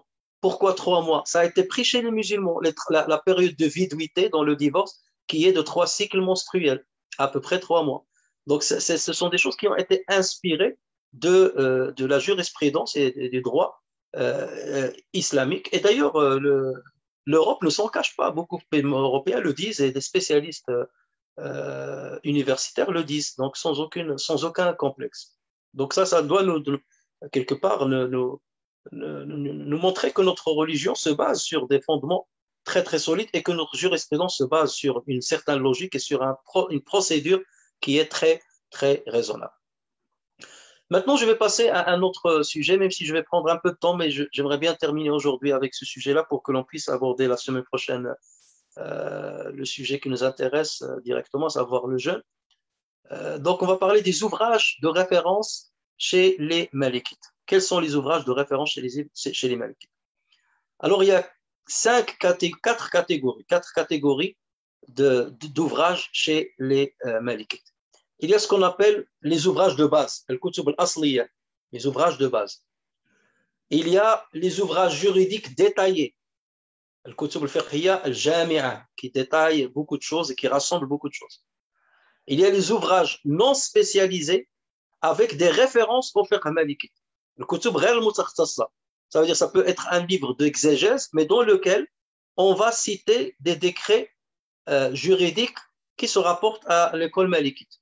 Donc, ce ne sont pas des ouvrages spécialisés comme les deux premières catégories. Et enfin, la quatrième catégorie, il y a ce qu'on appelle le moutoun. Le moutoun, c'est le compendium, je l'expliquais tout à l'heure, ainsi que leurs commentaires. Al-moutoun wa ma kutiba alayha. Donc, 4 catégories d'ouvrages dans le madhab al-Malik. C'est pour ça, parfois, certains jeunes ils me disent quel est le livre que vous nous conseillez. Déjà, il faut comprendre que le fiqh, c'est très, très difficile. Si on n'est pas vraiment versé dans l'étude des sciences, qu'on n'a pas fréquenté des savants, ainsi de suite, on ne peut pas s'adonner au fiqh comme ça. C'est comme quelqu'un qui va dire je vais étudier le droit sans aller à la faculté. C'est exactement la même chose. Il va avoir quelques notions, mais ce n'est pas pour autant qu'il va être au même niveau que quelqu'un qui a suivi des études dans une université avec des profs et ainsi de suite. Ce n'est pas du tout la même chose. Donc c'est pour cela que tout ce à quoi vous pouvez avoir accès, les petits livres et tout ça, c'est bien pour avoir une culture générale, mais ça ne fait pas de vous vraiment des connaisseurs du droit islamique ou encore moins des muftis ou des choses comme ça. Donc il faut toujours recourir à des gens qui sont beaucoup plus versés dans ce domaine-là. Commençons par le kutub al-asliya, les ouvrages de base. Alors les ouvrages de base, on trouve d'abord à la tête de ces ouvrages le Muwatta de l'imam Malik. Le Muwatta de l'imam Malik. Et ça, on a déjà parlé de le Muwatta. Bon, on a donné quelques notions, mais on n'a pas trop détaillé, mais on ne va pas rentrer là. Donc le Muwatta, c'est la référence des références, le livre de l'imam Malik. Le deuxième livre, c'est Al-Mudawwana. Al-Mudawwana, écrite par Sahnun. D'accord? Et je vais expliquer comment il a écrit. La dernière fois, j'ai donné quelques bribes de réponses, mais je vais détailler ça. Sahnun ibn Sa'id al-Tannouchi, qui est tunisien, né en 160 de l'Hégire et mort en 240 de l'Hégire. Donc, le deuxième livre, c'est le Mudawwana. Il y a le troisième livre de référence, c'est Al-Wadiha de Abdul Malik ibn Habib. C'est un Andalou. Donc, ce livre-là est une grande référence. Al-Wadiha, celle qui est claire, c'est la signification. Et Ibn Habib est né en 174 de l'Hégire, il est mort en 238 de l'Hégire. Et il a en fait recueilli lui-même cette Wadiha. Qu'est-ce qu'elle consiste en quoi? C'est le recueil de ce que Abdul Malik ibn Habib a entendu lui-même de Al-Majishun, qui est un élève direct de l'imam Malik, de Mutarrif, un autre élève de l'imam Malik, et de Ibn Abi Uwais, qui est aussi un élève de Malik, et de Ibn al-Hakam et d'autres. Donc, Abdul Malik ibn Habib est allé recueillir chez plusieurs élèves de l'imam Malik ce qu'ils ont entendu de l'imam Malik, exactement comme le Mudawwana, et il les a rassemblés dans ce livre qui s'appelle Al-Wadiha. Le quatrième livre de référence, c'est Al-Utbiyya. Al-Utbiyya de Muhammad ibn Ahmad al-Utbi, du nom de son auteur, al-Utbi, qui est mort en 225 de l'Hégire.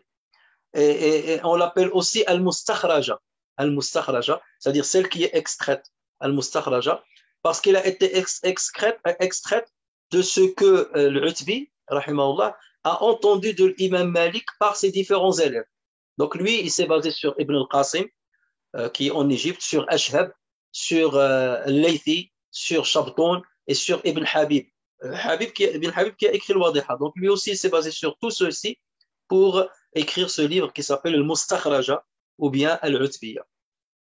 Le cinquième livre, c'est le livre Al-Mawaziya de Muhammad ibn al-Mawaz. Lui, c'est un Égyptien qui est mort en 269 de l'Hégire. Alors, c'est les 4 derniers livres que j'ai cités. Al-Mawaziya, Al-Utbiya, Al-Wadiha et Al-Mudawwana. Ces 4 livres, on les appelle Al-Ummahat, les matrices de l'école malikite. Al-Ummahat, les mères, les matrices de l'école malikite. Encore une fois, donc on laisse de côté le Muwatta, ça ne sert pas, mais les 4 livres qui ont rassemblé le Masail, le Fiqhiyya de Maliki, les grandes références, les 5, Al-Mudawwana, Al-Wadiha, Al-Utbiya et Al-Mawaziyya. Ensuite, on trouve toujours d'autres livres de base qui se rajoutent à ces 5 que j'ai cités avec le Muwatta. Il y a Al-Mukhtalita, celle qui est mélangée, où on l'appelle aussi Al-Asdiya, de Asad ibn al-Furat. En fait, c'est elle qui a précédé Al-Mudawwana. On va expliquer pourquoi.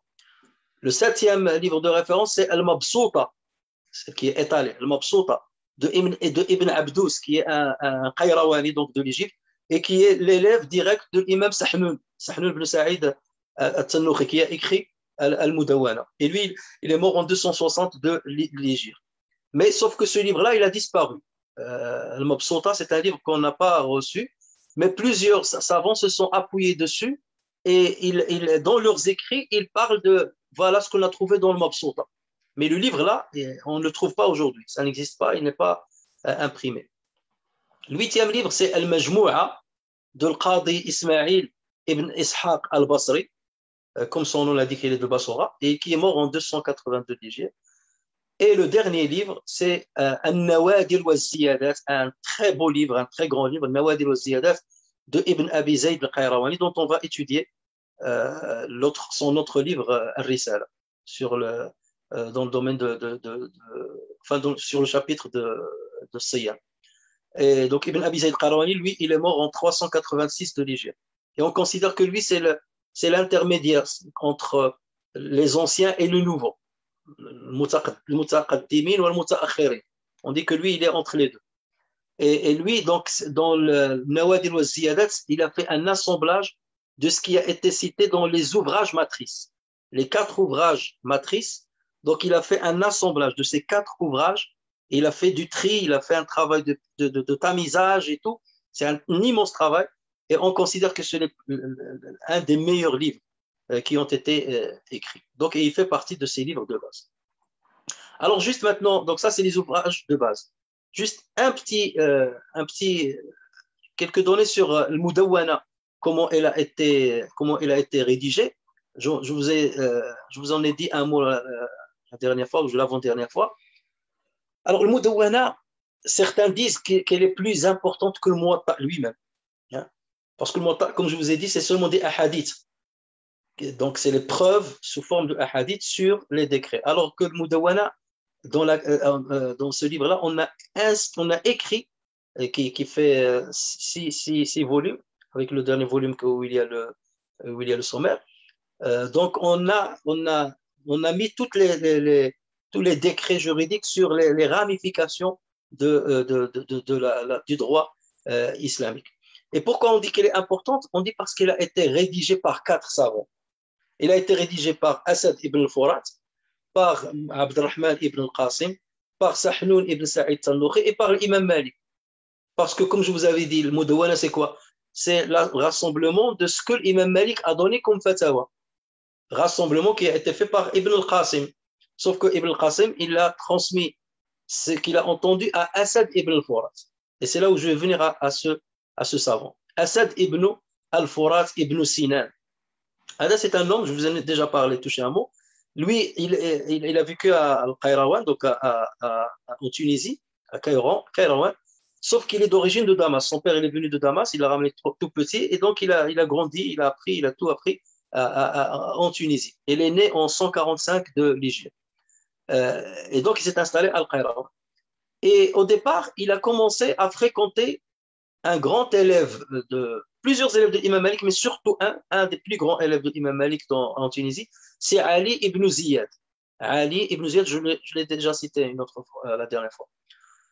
Et donc, il a appris déjà de lui. Ensuite, il a dit, ben, je vais maintenant, lorsqu'il a grandi un peu, il a dit, je vais me déplacer pour aller voir l'imam Malik directement. Il était encore vivant. Et donc, il s'est déplacé à Médine. Et il a commencé à côtoyer l'imam Malik. Sauf qu'il y avait un problème. Asad ibn al-Furat, c'était quelqu'un qui était très curieux, qui posait beaucoup de questions et qui voulait apprendre vite. Il ne prenait pas son temps. Regardez, on nous a cité quelques élèves qui sont restés 20 ans, 40 ans avec l'imam Malik. Lui, il voulait tout apprendre d'un seul coup. Donc, qu'est-ce qu'il faisait? Il posait beaucoup de questions. Et en plus, les élèves de Malik, ils en ont profité. Ils disent, bah, puisqu'il est curieux, on va lui dire, bah, pose-lui la question sur ça, sur ça, sur ça. Parce qu'eux, ils n'osaient pas, vu la notoriété de l'imam Malik, ils n'osaient pas parfois poser des questions. Donc, c'est comme ce qui se faisait à l'époque du prophète sallallahu alayhi wa sallam. Les compagnons disaient, nous étions contents lorsqu'un bédouin venait questionner le prophète sallallahu alayhi wa sallam, parce qu'il ose poser, il ne trouve pas de gêne à poser beaucoup de questions, et nous en profiter. C'était exactement la même chose. Donc, Asad ibn al-Furat, à chaque fois que l'imam Malik parle d'un décret, il lui dit, oui, mais si ça arrive comme ça, si ça arrive comme ça. Et donc, l'imam Malik, il n'aime pas ça. L'imam Malik, comme je vous dis, il a une grande autorité, et il n'aime pas qu'on rentre dans les choses théoriques, qui n'ont rien à voir avec les choses pratiques. Et donc, lorsqu'il lui posait une question, il lui répond, il lui pose une deuxième question, il répond une deuxième. Un jour, il lui a dit, Hadihi silsila bintu sulaysila. C'est-à-dire, ce que tu fais en train là, c'est comme une chaîne, fille d'une chaînette. Là, il se moque de lui. C'est-à-dire, on ne va pas s'arrêter. C'est une chaîne de questions. Silsila bintu sulaysila. C'est une chaîne de questions, fille d'une chaînette de questions. Et il lui a dit, si c'est ce que tu veux, si tu continues à poser les questions de cette manière, je te conseille d'aller voir les savants de l'Irak. Ils satisferont ta curiosité. Autrement dit, chez moi, je ne rentre pas dans ces détails-là, ces considérations-là. Tu suis le cours et voilà. Si tu veux poser des questions, la théorie ou les suppositions et tout ça, va voir les savants de l'Irak parce qu'ils savent le faire. Mais moi, je n'aime pas le faire. Voilà, je n'aime pas le faire. Alors, Asad ibn al-Furat, il s'est senti un petit peu vexé, hein, que l'imam Malik le sermonne de cette manière. Donc, il l'a quitté. Avant même de découvrir la grandeur de l'imam Malik, il n'est pas resté longtemps avec lui. Et donc, il a pris ses affaires, il est parti en Irak. Il est allé voir les élèves directs de Abu Hanifa, en l'occurrence Abu Yusuf al-Ansari et Mohammed ibn Hassan al-Shaybani. Et surtout ce deuxième-là, il est resté longtemps auprès de lui, et lorsqu'il lui posait beaucoup de questions, Mohammed ibn Hassan, il a aimé. Il lui a dit, écoute, dans l'assise, lorsque je donne le cours, tu m'écoutes jusqu'à la fin, et une fois que je termine le cours et je pars chez moi, suis-moi chez moi, et viens me poser autant de questions que tu veux, et je te répondrai tranquillement. Mais je ne veux pas perturber le cours avec tes questions. Et toi, tu vas aller très vite. Et donc, c'est ce que Asad ibn al-Furat faisait. Il allait à chaque fois chez Mohammed ibn Hassan, chez lui, et il posait des questions et tout ça. Tous les soirs, il restait avec lui des heures et des heures, et il profitait. Jusqu'au jour où l'imam Malik décéda. Et l'information est arrivée en Irak. Et là, c'était un deuil général. Les savants étaient endeuillés, mais d'une manière extrême, attristés de ce qui est arrivé. Et là, Asad ibn al-Furat, il a dit, mais pourquoi vous êtes comme ça? Ils ont dit, ben, Imam Malik est mort. Et Asad ibn al-Furat, il leur a dit, mais qui est Imam Malik? Il passe. Moi, j'étais chez lui, je l'ai vu. C'est pas quelque chose d'extraordinaire pour qu'il mérite tout ce deuil-là et cette tristesse-là et que les gens réagissent de cette manière-là. Et là, Mohammed ibn Hassan s'est mis en colère. Il lui a dit, tais-toi. Malik, amirul mu'minina fil athar. Malik, c'est amir al-mu'minin dans la sunna du prophète sallallahu alayhi wa sallam. Tu ne connais pas sa valeur. On n'est rien devant lui.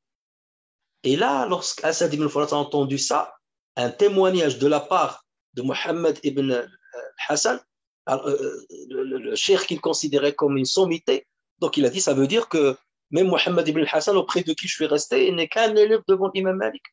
Donc là, il a regretté amèrement. de ne pas être resté auprès de l'imam Malik à prendre tranquillement, avec la cadence qu'imposait l'imam Malik. Alors il a dit, ben, je vais courir maintenant, tant que les élèves de l'imam Malik sont vivants, je vais aller apprendre d'eux directement. Et c'est là où il est parti directement en Égypte. Parce que là où il y avait des grands élèves de l'imam Malik, donc il a commencé déjà par Abdullah ibn Wahb. Rappelez-vous, je vous avais dit que Abdullah ibn Wahb était un muhaddith. C'était une sommité dans le hadith. Et c'est ce qui caractérise justement l'école malikite en Égypte. Donc il est resté chez lui. Ensuite, il est parti chez l'imam Ashhab. Et il a eu une altercation avec l'imam Ashhab. Comme il posait beaucoup de questions, il est très, très curieux. Donc il a eu une altercation avec l'imam Ashhab. Et donc il l'a quitté.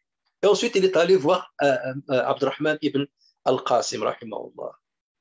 Abdurrahman ibn al-Qasim, comme je vous avais dit, qui est resté 20 ans à côté de l'imam Malik. Abdurrahman ibn al-Qasim, on disait, lorsqu'on le voyait,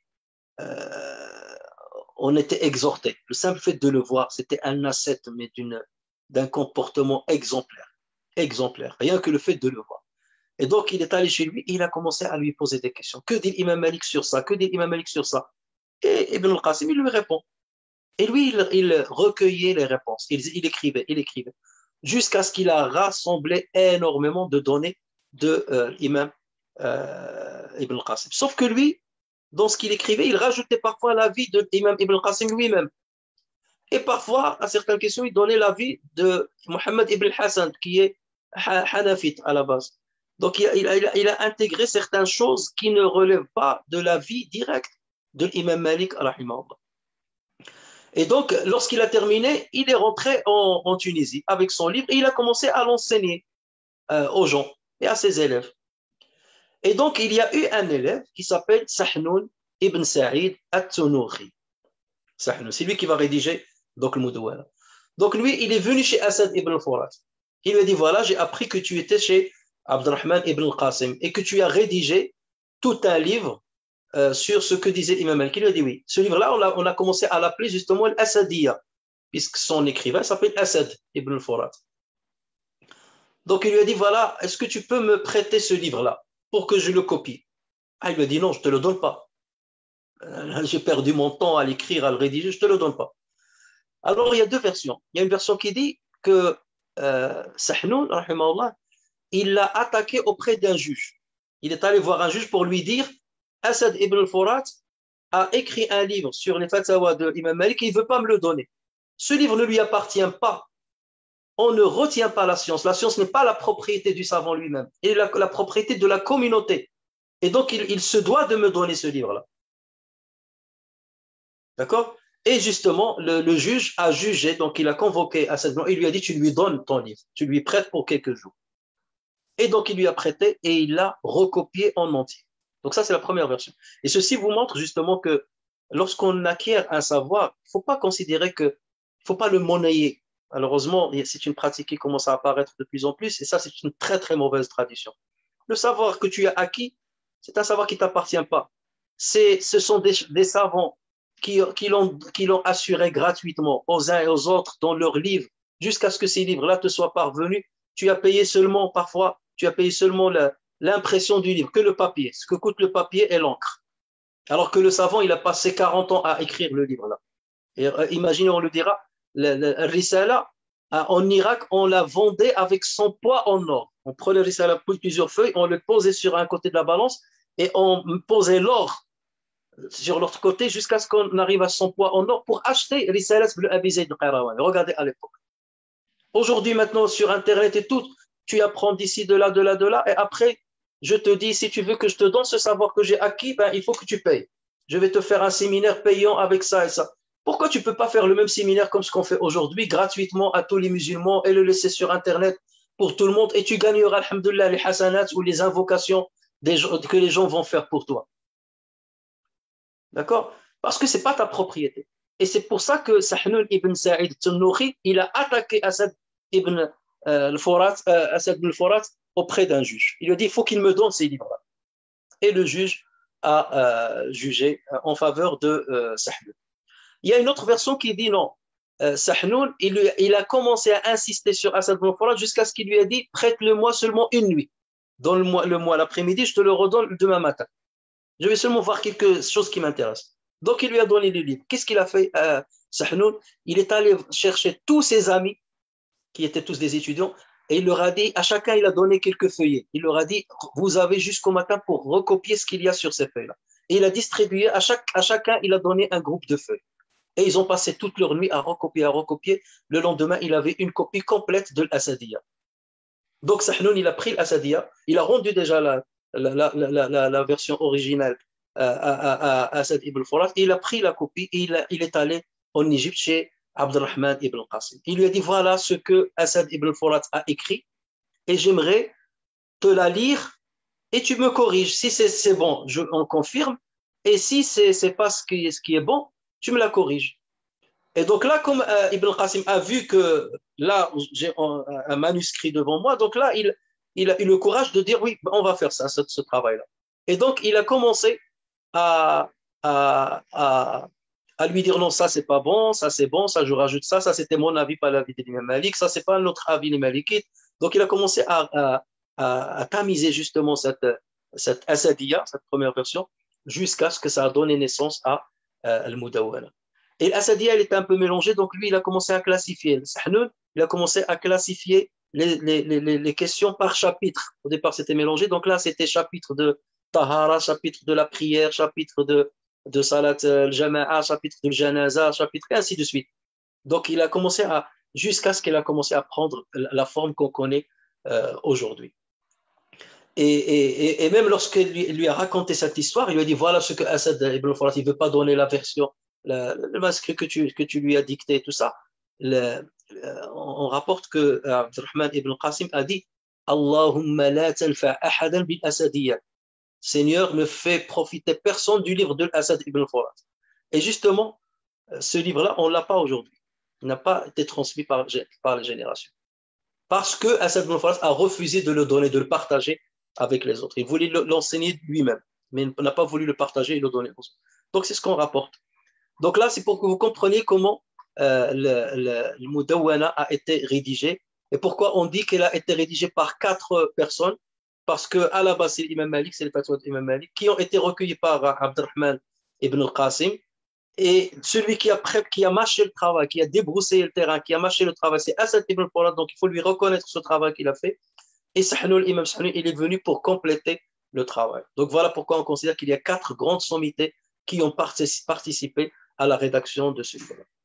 Donc là, on a parlé de la première catégorie de livres malikites de référence. La deuxième catégorie, ce sont les ouvrages juridiques détaillés, le Kutub al-Fiqhiyya al-Jami'a, dans lesquels on trouve énormément de détails. Et je passe là très vite. Donc il y a At-Tabsira de Ali ibn Muhammad al-Lakhmi, imam al-Lakhmi, qui est de Tunisie, de Qayrawan, il est de Qayrawan, et qui est mort en 478 de l'Hégire. Et là, il aborde beaucoup de l'argumentation scripturaire et logique sur le choix des Malikites. Donc, At-Tabsira. Le deuxième livre, c'est Al-Ma'ouna ala Alim al-Madina. Et un autre livre du même écrivain qui s'appelle Al-Ishraf ala Masail al-Khilafi wa al-Talqin de Al-Qadi Abd al-Wahhab. Lui, Al-Qadi Abd al-Wahhab, comme j'avais dit la dernière fois, il est de Bagdad. Donc, c'est de l'école irakienne, qui est mort en 422, mais il est mort en Égypte, pas à Bagdad. Troisième livre, c'est Al-Bayan wa al-Tahsil. Al-Bayan wa al-Tahsil de Mohammed ibn Rushd al-Qurtubi, de Cordoue. Mohammed ibn Rushd al-Qurtubi, c'est le grand-père, pas le petit-fils. Il y a Averroès, le petit-fils. Lorsque vous entendez Averroès, c'est son petit-fils. Mais là, c'est le grand-père. On parle de Ibn Rushd. Son petit-fils, il était aussi jurisconsulte. Il a écrit le livre de Bidayat al-Mujtahid wa Nihayat al-Muqtasid, dans le Madahib al-Arba'a, dans les 4 Madahib. Là, on parle de son grand-père qui est mort en 520 de l'Hégire. Alors, le Bayan al-Tahsil, c'est le commentaire de l'Utbiyya dont j'ai parlé tout à l'heure. C'est le commentaire de l'Utbiyya. Et l'imam al-Qurtubi dont on parle là, c'est lui le maître de l'Qadi Iyad, le dernier livre, qui est une référence détaillée de l'Madhhab al-Maliki, c'est Al-Dhakhira de Shihab al-Din al-Qarafi, le grand imam Qarafi, l'Égyptien, qui est mort en 684 de l'Hégire.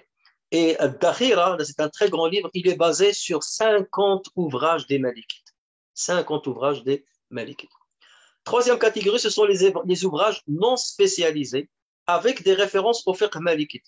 Ils sont pas spécialisés dans le droit islamique, mais ils parlent d'autres domaines, mais ils abordent certaines lois juridiques de Madhab al-Malik. C'est comme Ahkam al-Qur'an de Abu Bakr ibn al-Arabi, Imam Abu Bakr ibn al-Arabi, qui est de Séville, Ishbili. Donc, il a un livre qui s'appelle Ahkam al-Qur'an, donc il parle des décrets du Coran, mais il cite les avis des Malikites sur ces décrets-là. Et le livre Al-Qabas, fi Sharh al-Muwatta. Donc, il a un autre livre qui s'appelle Al-Qabas, dans lequel il explique le Muwatta. Mais ce n'est pas un livre spécialisé, puisqu'il va beaucoup se pencher sur les ahadiths, sur l'explication des ahadiths. Il ne va pas rentrer dans les détails de fiqh. Le deuxième ouvrage, là c'est le troisième plutôt, parce que les deux premiers sont du même auteur, Al-Muntaqa fi Sharh al-Muwatta. C'est un livre aussi qui explique Al-Muwatta de Abdel Walid, de Abul Walid al-Baji, dont j'ai parlé. Lorsque je vous avais parlé du débat, qu'il a eu avec Imam Ibn Hazm, rahimahullah. Abul Walid al-Baji, une grande référence. Lui, il est d'Almeria et il est mort en 474 de l'Hégire. Il a voyagé dans l'Orient pendant 13 années.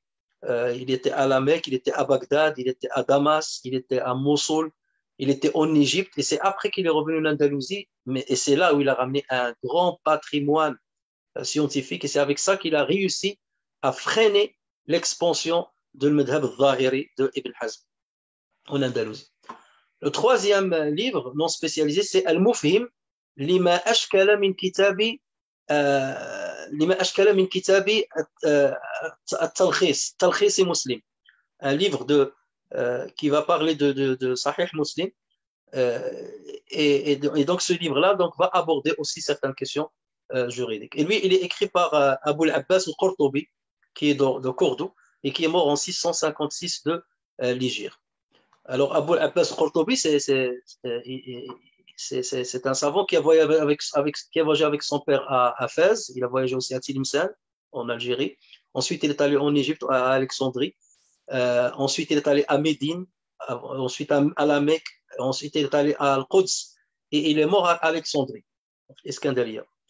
Ensuite, il y a Al-Mu'lim li Sharh Muslim, un livre dans lequel on explique les hadiths de Muslim.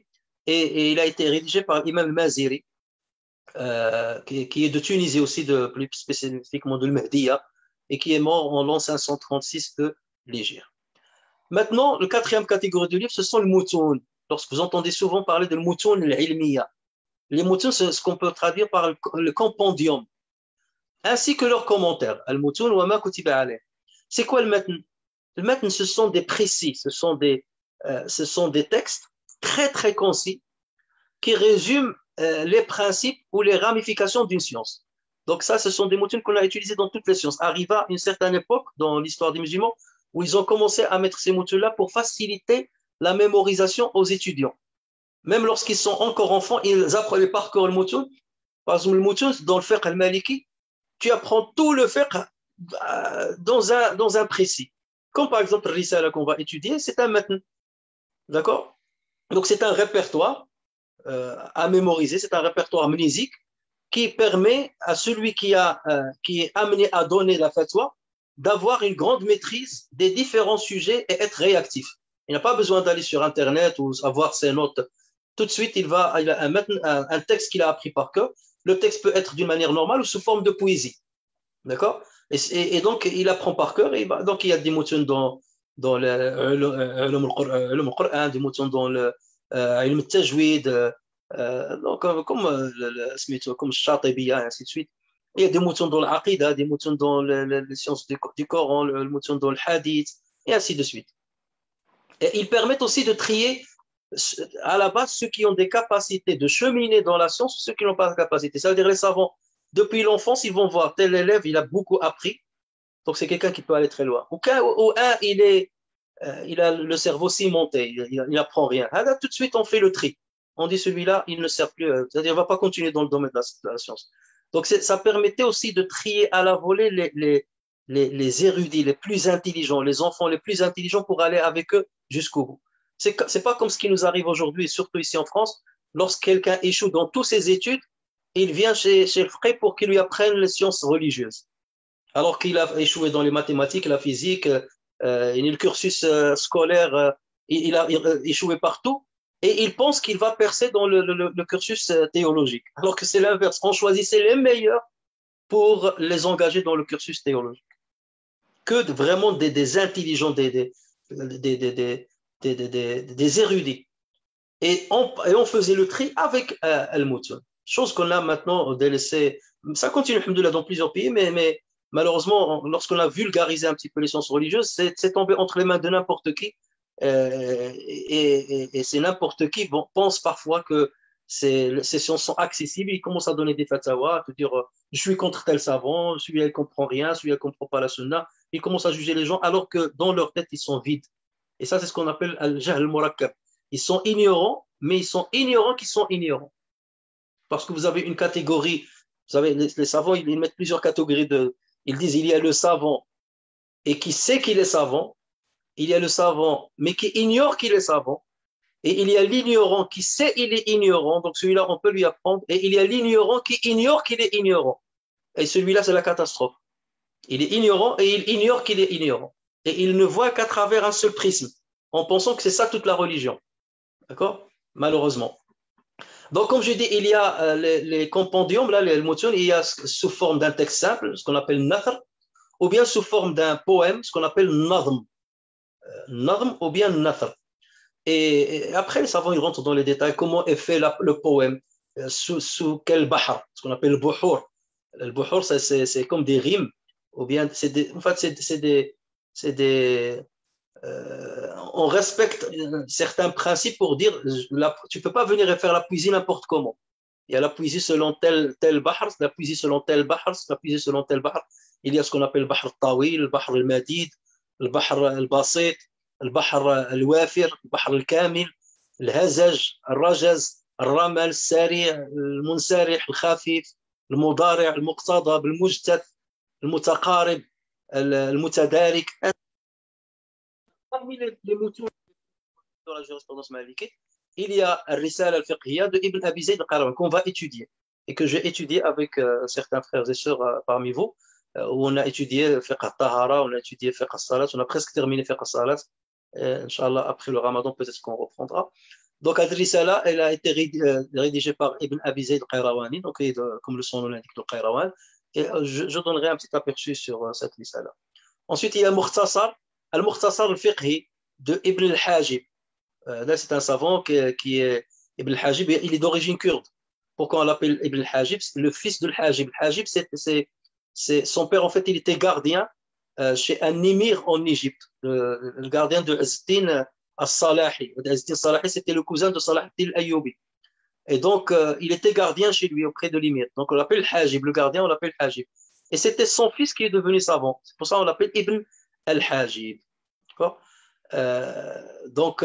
Et Ibn al-Hajib, lui, il était l'élève de l'imam Shatibi, le lecteur, pas Shatibi, le Maqasidi, le jurisconsulte Maqasidi. Non, le lecteur qui était en Égypte aussi et qui a écrit Shatibiya. C'est un compendium aussi sur les sciences le sens de Tajwid. C'est un compendium qui dépasse les 1100 vers. Et son livre, il est constitué, donc le livre de Risala, le Mukhtasar al-Fiqhi de Ibn al-Hajib, il est composé de 15 chapitres et dans lequel il regroupe 66 000 questions juridiques. 66 000 mas'ala fiqhiyya, questions juridiques, qu'il a puisé dans 60 ouvrages de référence. Imaginez le travail des savants, comment ils étaient. 60 ouvrages malikites qu'il a utilisés pour rassembler 66 000 questions juridiques. Troisièmement, on trouve Mukhtasar Khalil. Khalil ibn Ishaq al-Jundi. Là, c'est une très très grande référence.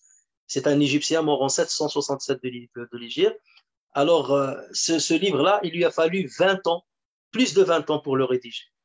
Dans ce livre-là, il y a 64 chapitres et il y a pas moins de 120 000 questions de jurisprudence.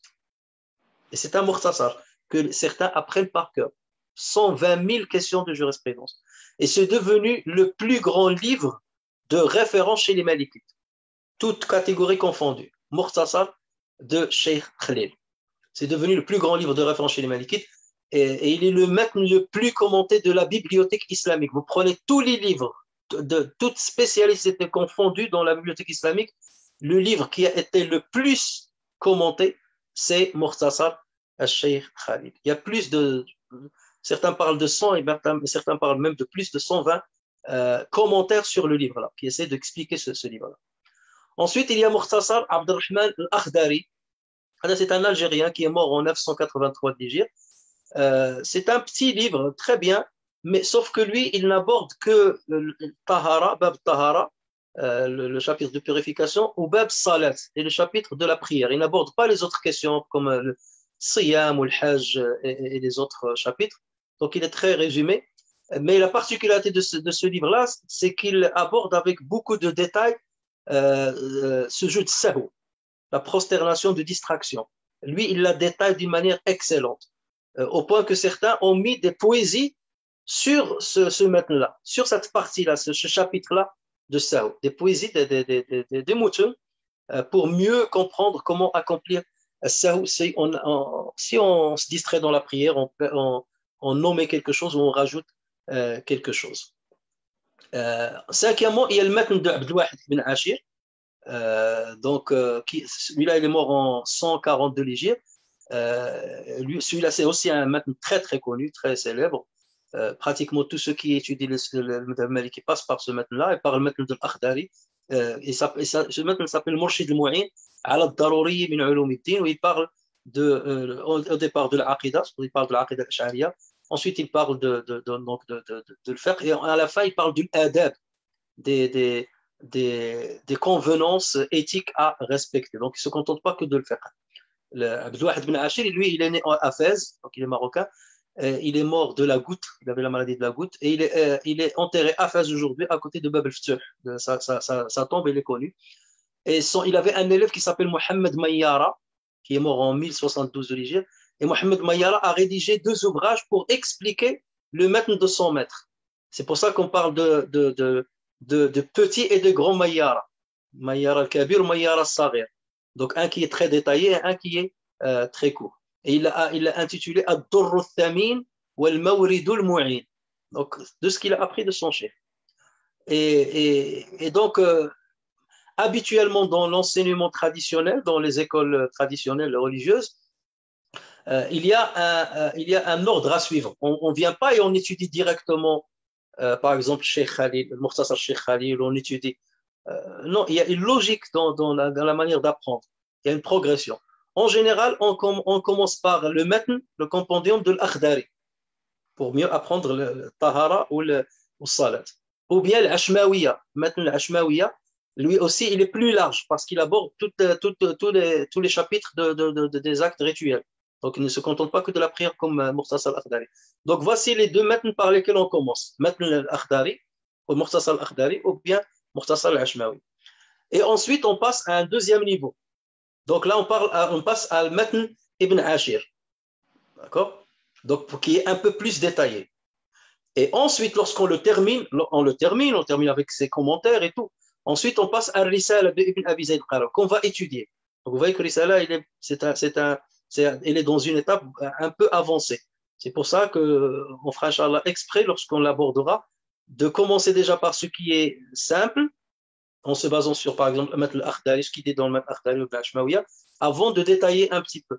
Donc, si j'ai choisi d'utiliser le Risala avec vous, c'est parce que bon, vous êtes des adultes, vous avez quand même un bagage intellectuel, et vous avez sûrement fait quelques cours dans les mosquées et tout. Donc, vous avez quelques notions. Donc, on peut étudier directement Risala avant de passer à Mukhtasar Khalil, parce que là, comme je vous dis, 120 000 questions juridiques. Donc là, on rentre dans les détails énormément, avec les commentaires et tout.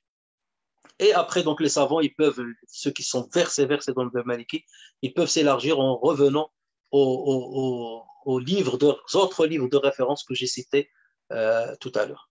Donc, voilà les livres de référence et les étapes qu'on suit dans l'apprentissage de fiqh maliki, la progression qu'on respecte dans cet apprentissage. Je vais m'arrêter là. De sorte que la prochaine fois, Inch'Allah, je vais faire une introduction sur qui est Ibn Abi Zayd al-Qayrawani, puisqu'on va étudier Risala, donc forcément il faut étudier son auteur, qui est Ibn Abi Zayd al-Qayrawani, donner un petit aperçu sur Risala, et tout de suite après enchaîner avec c'est-à-dire le chapitre de As-Siyam. Donc, vous pouvez acheter ce livre-là de Ibn Abi Zayd Qarawani, Risala. Il est traduit en français. Donc, vous trouvez des livres. Il y a une impression, une édition qu'il a mis en arabe et en français. Comme ça, vous pouvez suivre les deux. Et vous verrez que si vous lisez par vous-même, ça va être difficile de déchiffrer ce qu'il dit. C'est pour ça que ceux qui disent donnez-moi un livre que je peux étudier directement, ben, si je vous dis ben, allez étudier Risala, vous allez vous rendre compte tout de suite, vous allez mettre haut les mains, vous allez dire je ne peux pas avancer, je ne comprends rien. Donc c'est là où vous avez besoin forcément d'un commentaire sur chaque mot, chaque phrase, pour décortiquer ça, ramener les preuves et ainsi de suite.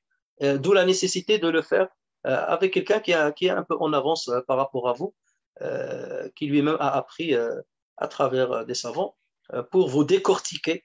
Et c'est pour ça que Imam Shatibi a dit les savants ont acquis le savoir et ils l'ont répertorié dans les livres, ils ont mis dans les livres. Mais c'est eux qui continuent de détenir les clés de ces livres, de leurs livres. C'est eux qui détiennent les clés de leurs livres. Donc forcément, ce sont ces savants-là qui ont donné l'explication de ce qu'ils ont écrit à leurs élèves. Et leurs élèves les ont transmis à leurs élèves, et ainsi de suite. Et alhamdoulilah, aujourd'hui, même sur Internet, vous pouvez trouver des savants qui expliquent dans le détail certains compendiums, donc, et sur lesquels on peut peut-être se baser, sauf qu'en français, il y en a un peu moins, mais en arabe, il y a beaucoup plus. Mais il faut chercher, bien entendu, des savants qui sont très versés dans ce savoir-là et qui ont un vrai bagage juridique et méthodologique aussi pour vous transmettre les bonnes informations avec la meilleure des façons. فنسأل الله تبارك وتعالى أن ينفعنا بما سمعنا وأن يعلمنا ما ينفعنا وأن يجعلنا من عباده الصالحين وأوليائه المقربين إنه على ذلك قدير وبالإجابة جدير. سبحانك اللهم وبحمدك نشهد أن لا إله إلا أنت نستغفرك ونتوب إليك. سبحان ربك رب العزة عما يصفون وسلام على المرسلين والحمد لله رب العالمين. Et je vous laisse poser vos questions, Inch'Allah.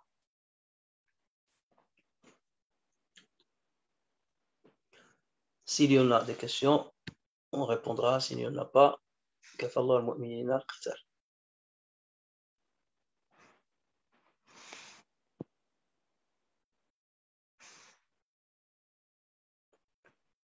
Alors,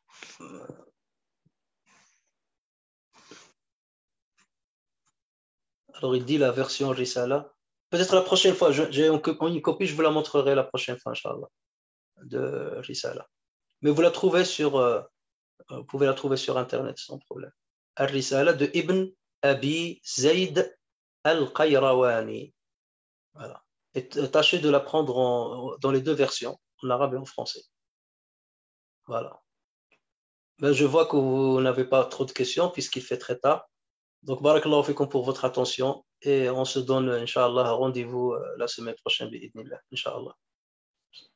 Assalamu alaikum wa rahmatullah.